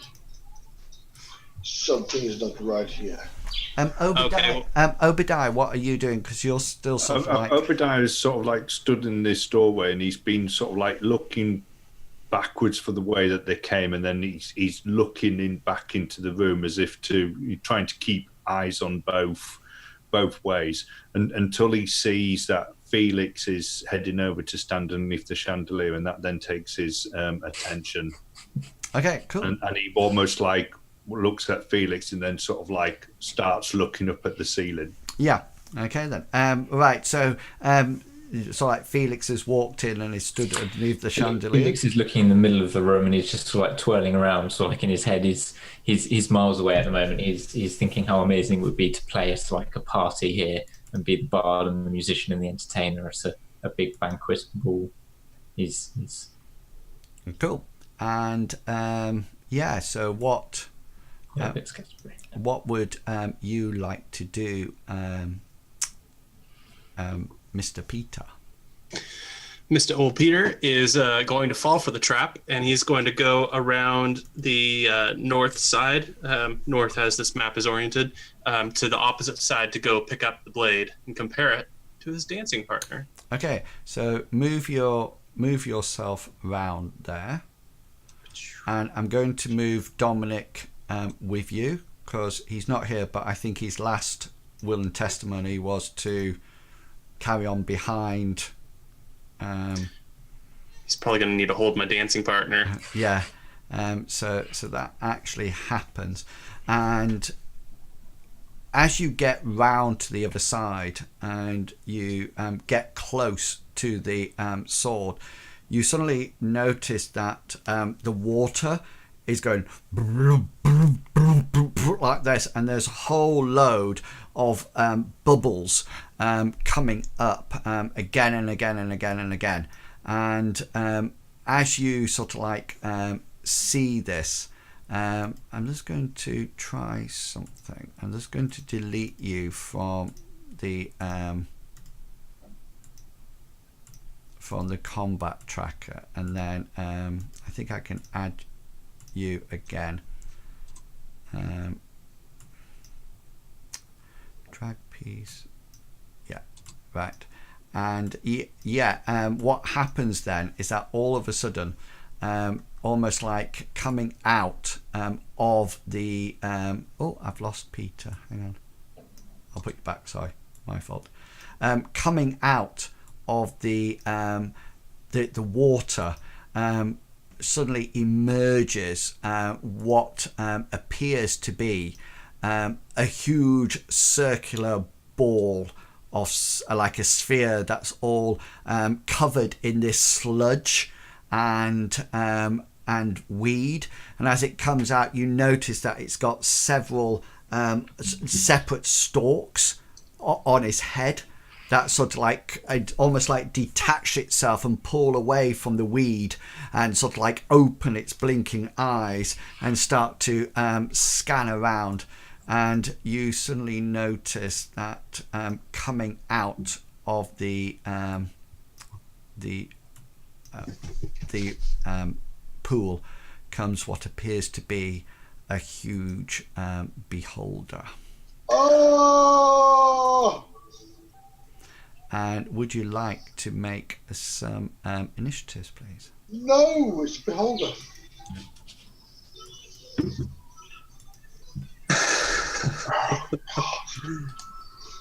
I feel like Where's my initiative roll? Oh. ray of disintegration. Right on me. I feel like I run like. Anyway, yes. No! No! Do you want need it from everybody? Sorry. Yes, I do. Oh no, that's the wrong one. Ignore that. Why is my initiative not showing? That's no. I can see your initiative. That's 20. Yeah. Okay then. So, So sorry, it's the correct size now. It was a little bit too short before. I don't want to go first to Beholder. Can you actually see it? Yeah. Mm-hmm. Yeah, that's cool. I was just making sure you could see it. Okay, so let's go into some combat. Dominic, you are first. Yeah, I am. What would you like to do? Love this now, Beholder. It's acid thing. No. Right, okay. I would like to see this thing Slowly emerge from the water. Yeah. Yeah, I would like to do a shield of faith on Peter. So, how's it work? Let's have a work. Right, yeah, plus 2 to your AC bonus. 60. Yeah, so he'll get +2 to his armor class. Yeah. And that's a bonus action. Oh, sorry. Right, okay, that's cool. Yeah. And you do have to maintain concentration on it. So if you were hit, then you would have a wisdom check, and if you failed that, then you would lose concentration if you took damage or fell over or anything like that. That's fine. And then I would like to summon a spirit guardian, please, sir. Is that an action? That will be it's a spell, so conjuration. I'm assuming it's going to be action. Yes, it is. It's an action. Yeah. So you can summon your spirit guardian. So you call forth to protect you. They flirt around with a distance up to 15 foot. That's right. If you are good or neutral, they appear as angelic or fey, your choice. If you're evil, they appear fiendish. It does, out of interest, both of these are concentration spells. Oh. So I don't think you can maintain 2 concentration spells at the same time. You are right. So you either do. In this case, I'll go for the spirit guardian. Okay. I will not do the shield of faith, but I will do a. Oh gosh. No, I'll tell you what. We'll leave it at the spirit guardian, please, and just do that. Okay. So whereabouts are you putting the spirit guardians? I would like to put the spirit guardian to my.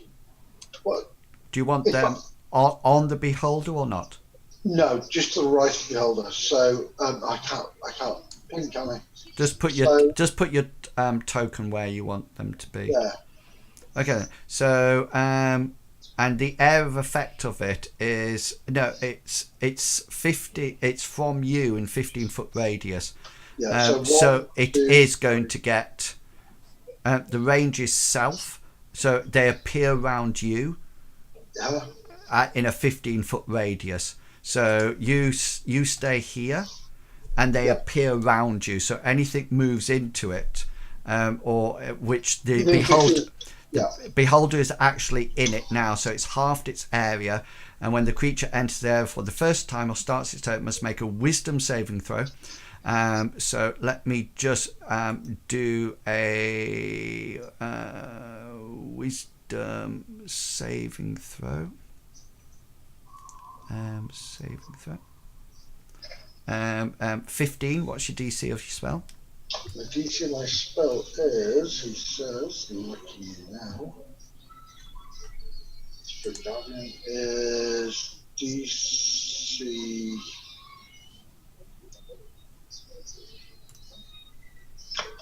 Why does it not say that in the description?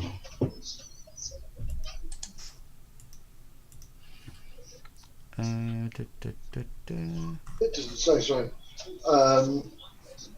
Range 15 foot, VSM, hold symbol, concentration of 10 minutes. There's no. It isn't what it is. Your DC is on page 58, I think. It should be 8 plus your proficiency bonus plus your wisdom modifier for spell save DC. Okay, so that's 8, 9, 10, 11, 11, 15. Which you have got, you've done it. I've done it. So takes 3d 8 on a successful. Yeah. So I need 3d8 from you. So just hover, right click on the 8-sided dice and then select 3 and then drag it all into the thing we built for me. 4, 6, 8. Right click. Sorry. If you right click on them, you can pick up 3 and drop. And drop into the thing. Yeah. 13. So that'll be 6. If you equaled it, you shouldn't get anything because you equaled it. Yeah, but I take on a successful. I take half. Yeah. Okay, cool. Yeah, so that is actually there for 10 minutes now, unless you move, but yeah. So that's fine. Sorry, Dominic, do you want any? You've used an action. You still got a move action and a bonus action if you would like to use them. I would like to move, if possible. Can I go through a person in this? Because I would like to move behind Peter's. Yeah, that's all right. Yeah, you don't need an attack of opportunity. I can't opportunity attack, but please remember now that your spirit, your angels are still around you. 15. Yeah. So that's brilliant. Okay then, Peter, do you want to? Sorry, Dominic, do you want to use bonus action? No, I'm fine as I am. Thank you. Okay then. Right, Peter, you're up.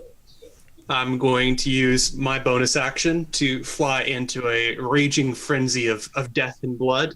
And I would like to use my reckless attack if I can, which just gives me advantage on my attack, and he gets an advantage if he's going to attack me next round.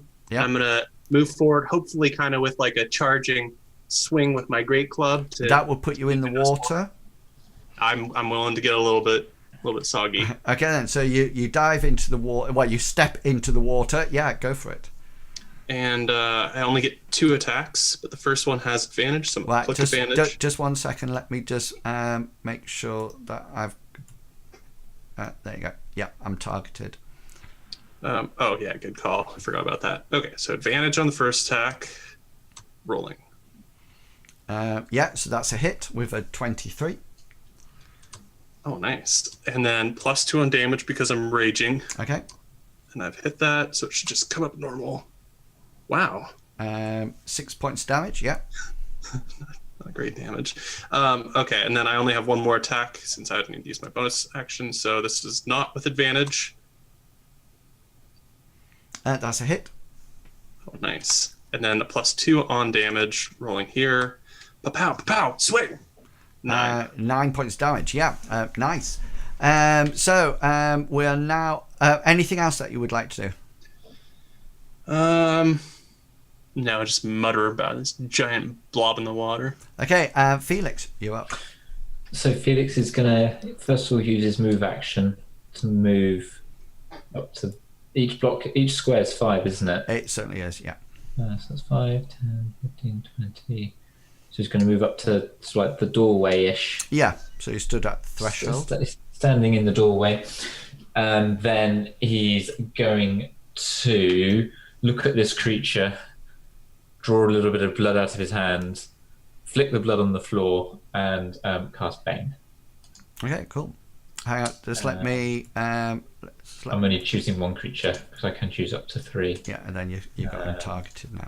There you go. I get a 1 for fight. I failed that. Yeah. Okay, so that means... I feel sorry for this guy, because I have -3 on my charisma roll, because I'm ugly. I think, but he's still a nice person. I'd just like to remind everybody about this. Yeah, some damage then? No damage. So whenever the target that fails the saving roll makes an attack roll or saving roll, before the spell ends, the target must roll a d4 and subtract the number rolled from your attack or saving roll. Okay. How long's that for? So it's up to 1 minute. Okay. So so that's on me. Obadiah, do you want any bonus actions, Felix? No. I'm fine for that. Brilliant. Obadiah, you're up. So Obadiah at the moment must be probably just on the edge of the light. From I mean you can still see. It's just can he see through the doors? Can he see what they're fighting? No, because the door wasn't pulled all the way back, and Felix is now in the way. Okay, so he's going to move into the room, but as he does that, he wants to he wants to put his dagger away, and he wants to unsling his crossbow from his back. Okay, then. Yeah. I don't know how long that takes. That's just like an action. Okay. Is that it? Any bonus actions? I can't fire as a bonus action, can I? No. That's it then. Okay, cool. So we're now up to me. So this is the beholder that turns round to you, Peter, and would you make a Constitution saving throw? 14. The DC is 14. Yeah, it doesn't sound like a saving throw, you said, so not a check. That's in my favor. Yeah, save. Wow. Yeah. So that's 14. So you get a 15. So that's absolutely fine. This ray shoots out of this beholder's eye and sort of like hits you, and you feel it almost like you sort of like, as you pull back your giant club after the attack, you almost like feel yourself slowing down, as if you were going to stop, but at the last minute you sort of like recover from it and carry on bringing it back. You certainly felt as if that was going to paralyze you in some way. 6 hours to go. Dominic, you're up. And I would like... Hang on. The first thing I must do is make is it a wisdom saving throw? Yeah, it was. For your... maybe, yeah. Yeah. 15, wasn't it? I get a 19. Oh. Well, yep, you're fine. I take half damage then, don't I? Yes, I read it. It's actually 4d8. This is spiritual guardians, isn't it? Yes, yeah. It's plus a level 4. Actions, spiritual guardians. Right, so at high levels, when you cast a spell using 4th level or higher, Yeah. no, I'm level 3. You're only level 3, yeah. So it's just, I need 3d8, Yeah, sorry. and I'll take half of it. Please, of those, to there. Give me 57. That's 6. Cool. Okay then. And Right. anything else? Yes, action-wise, I would like to cast Sacred Flame as my Yeah. cantrip, which I think's a bonus, is it? What does it say? If you click the, It's a cantrip, so it'll tell you what it is in the spell description. Does damage. It's an action. all right, well, one action, sorry. Well, in that case, I'll cast this as an action. Yeah. Target must achieve on a dex roll. Yep. And it's 1d8, and then the spell damage. Hang on, let me just do that first. I only get 6. Obviously, I'm not very dexterous, being a big ugly eye. And when you reach 5th level, down to level 1, yeah, that's it. Yeah, it's when you hit. 1d8. No, you're fifth level, so it should be 2. When you reach 5th level, it's 2d8. I thought it was right. Sorry, I thought it was 2, as in the spell level. No, it's when you reach it. What's that? 5. 5, yeah. 5 points of damage. 5. Excellent. Okay then. And is that you done, Dominic? That would be done. I will probably snuggle around a bit behind Peter. Okay then. Who's now in the water? And Peter, you're up. Want to just be yelling, don't slow me, don't try to slow me, as I swing my club. Let's see, no advantage or anything for this, so it's just a roll. Ugh. That misses. Second roll out of 3 on my frenzy. That hits. Hitting my +2 rage and damage of 6. Yep. Okay then. Cool. And my Anything else? final attack? Yeah. My frenzy as my bonus action attack. Does a 15 hit? Yeah, certainly does. Then I will +2, and my final damage is an 8. 8. Cool. Felix, you're up.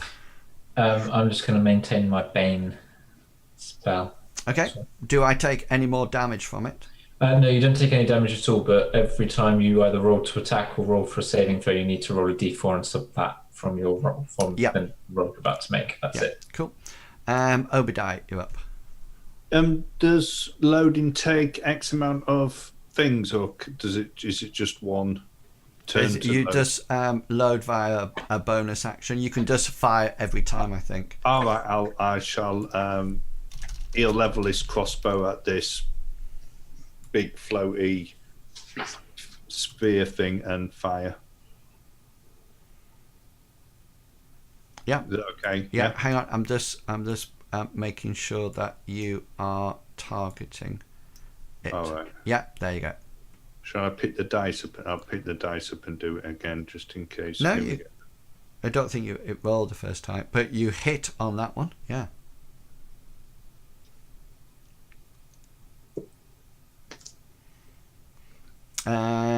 That was 9 points of damage. You can you see when it says 9 to the big ugly eye status heavy?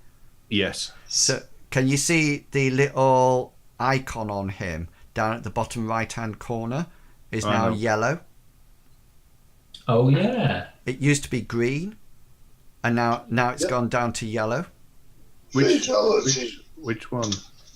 So if you look at the big ugly eye side, it's orange. down at the bottom, you know where your green one normally is. Yeah, sorry. Like the red skull. I was looking at the red skull as well. I've noticed that. Okay then. It's me. So this time, this is nice because I don't need to make attack rolls with these. Could you please make a dexterity saving throw, Mr. Peter? Absolutely. Oh, what? That's a nice save. I'll dip in the water. Hang on. I just need to see whether or not it's half damage. Let me just see.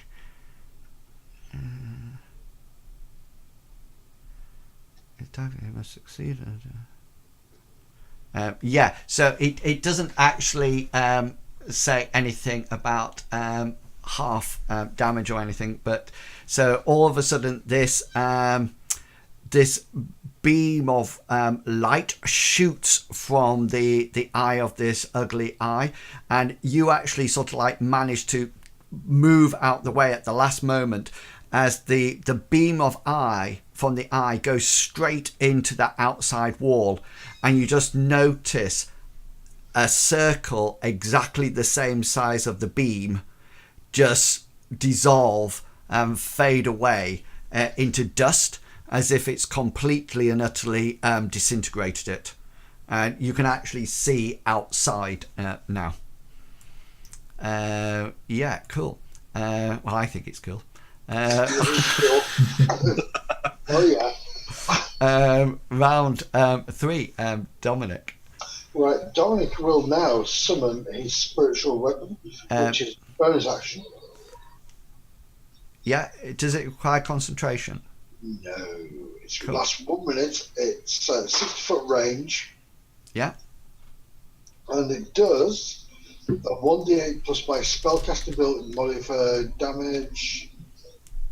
On a hit, target takes force damage equal to 1d8 plus your spellcaster. Okay, so hang on. Let's do because the first thing that you need to do is I need to make a wisdom saving throw, don't I?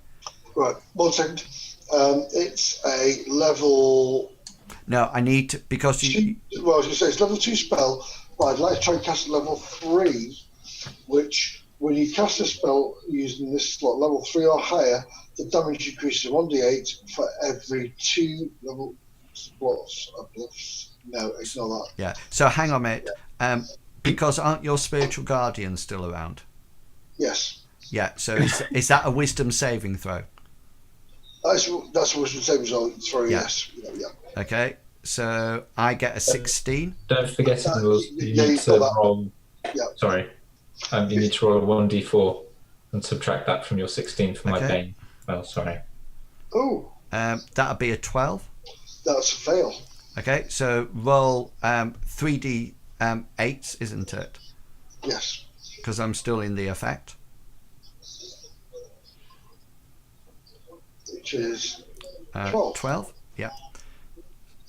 So, oh, hang on.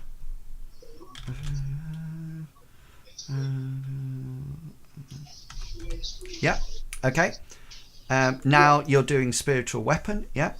Yep, which will. So that's a bonus action. That's a bonus action, which, yeah, assuming. So hang on. What do you want to use your action for? My action is going to be. Oh, God, I hate this word. It's going to be Sacred Flame, which is a one action, and it's a 1d radiant damage. It's probably 1d. Okay. Do you need? Fifth level is 2d8 damage.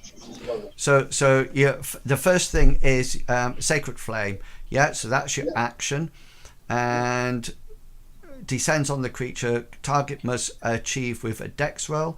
So I'll do my dex roll, and then if I succeed, I will roll a d4. So that's 15, which does succeed, I think, because your attack roll is 14. I get 14 because I roll a 1. So I've succeeded. Target gains no benefit for cover of the spell. I take the target must succeed on the damage saving throw or take 1d8 radius damage. So I've succeeded on my throw, so I don't take radiant damage from that. But you then on a bonus action you cast spiritual weapon. So you need to make. Let me just make sure that you are targeted me. So just roll a to hit roll because it's a melee spell attack, isn't it? So just make an attack roll for your spell. Yep, so the melee spell attack is.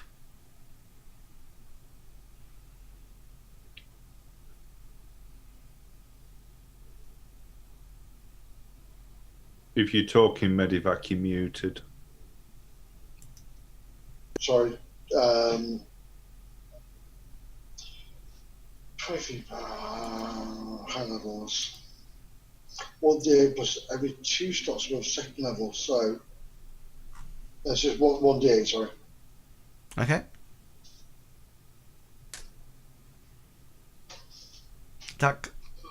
Did you roll? Is that a 1 on a 20-sided dice? No, he hasn't done his melee attack roll. That's 1d8, isn't it? No, you need to do an attack roll, mate. It'd be a d20. Oh, sorry.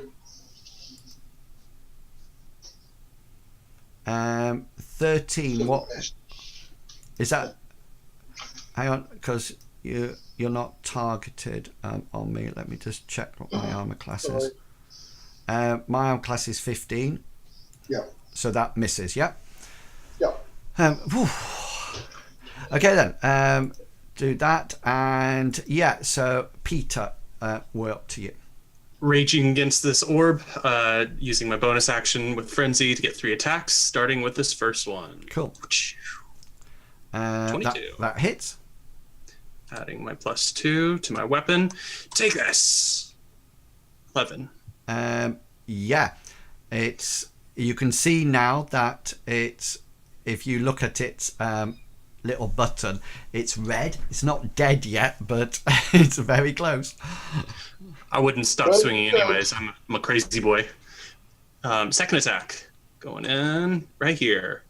A 20. That hits. Putting on my +2 because I'm angry and I'm going to beat you into the lake. 7 damage. 7. It's still up. And my third attack. Feeling frenzy fresh. Third attack. Oh, 8. and he misses. Felix, you're up. So Felix is going to. If I drop the Bane spell, is that an action?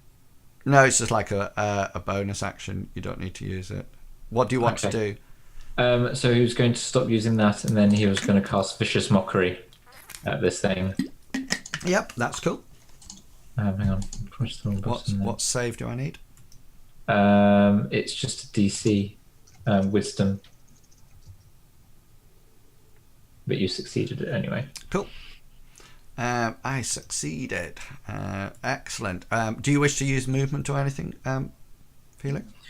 No, he's going to stay where he is. Okay. Obadiah. So Obadiah's going to, after firing his last crossbow, he's going to grab another one for his quiver and load it and fire that as well. Okay, cool. You all targeted up, so roll away. That's a hit with a 16. You need 15 to hit, so a hit, so do some damage. Yeah. Nice. 4 points of damage. It still is up. So now it can do its attack. Da, da, da, da, da, da, da, da. Is there a save you'd like me to do here? Yes, I would like you to do a wisdom saving throw. DC 14. Well, dang it. All right, luck gods. Come on, luck gods. One takeaway one. The luck gods are not favoring old Peter today. Right. You are now officially being feared. So you are frightened for 1 minute. The target can repeat the saving throw at the end of each of its turns, ending the effect on a success. So you're just sort of like cowering down now. Like In the pool, just no. Yeah. That's me. So yes, back top of the round. Dominic, is your spiritual? I will do my spiritual guard in a second, but John, unless you're doing now, it's 3D. Well, you could do the damage. I failed it, so you just need to do some damage. That's 6. 6 points of damage, which would make that, and which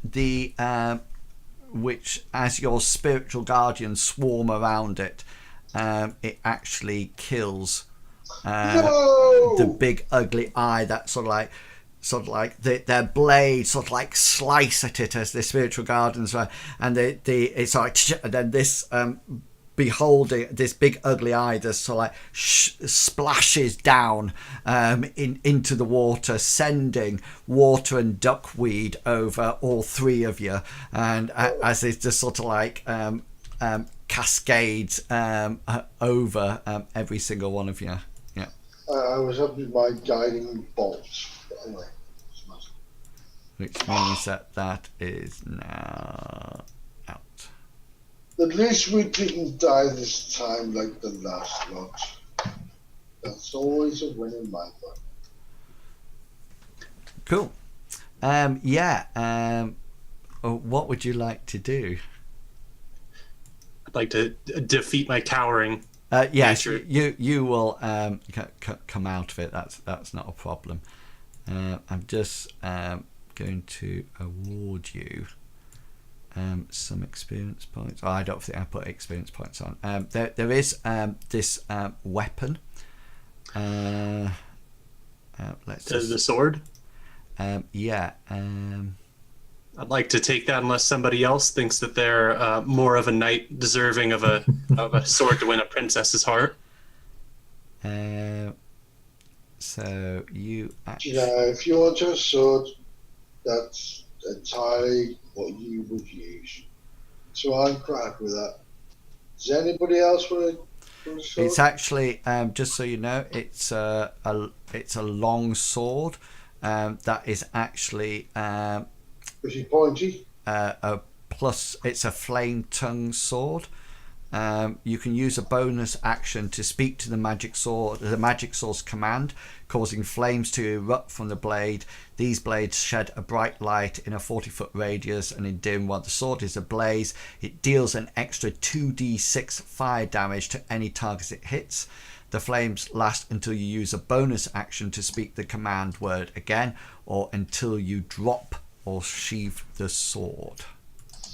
We need this for Hengist and Mithras. Yeah, we do. We do. We'll send it over to him. Let's just mail it. Flame on! That's an action. So what you say? We've got a barbecue sword. Yeah.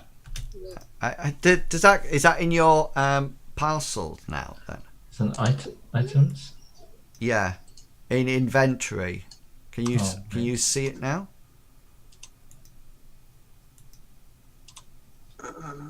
Where's inventory again?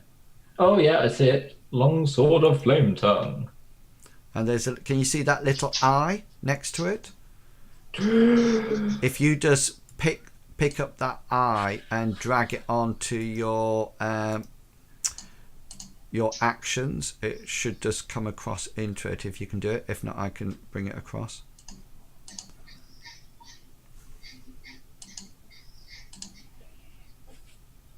I can do it. There you go. Yeah. Flame tongue. Yeah, party has the flame tongue. Okay, guys. I think that is probably where we're going to leave it because it's already gone 11 o'clock. And I know people probably need to stand up and stretch, etc., etc. So yeah, so well done. You've got interesting. You've defeated a big ugly eye and started to clear out the bottom set of Mortimer's Manor.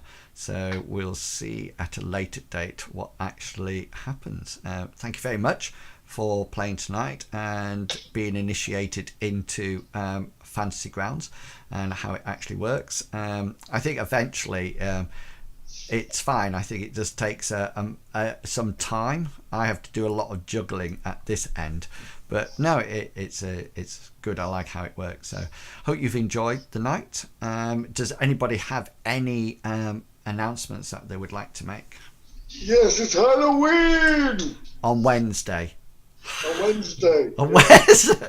Oh, and the clocks go back tonight for you again. Yeah, we get an extra hour in bed. Extra hour in bed. Yeah, so please remember that if your clocks are not changing, then I will be streaming at 2 o'clock my time tomorrow. So that will be 1 hour later than what you normally see me, because we're going back an hour. So beforehand, 2 o'clock was 2 o'clock for you, but tomorrow it'll be 3 o'clock for you when I start streaming at 2. So thank you very much. I hope you enjoyed tonight's stream, and we look forward to playing some more Dungeons & Dragons 5th edition, and also engaging in the use of Fantasy Grounds. Until then, I'd like to say to each and every one of you, please, please, please do not be afraid. Everything that you've seen tonight was just make-believe. Keep safe. I will catch you all later. See ya. Bye. Bye.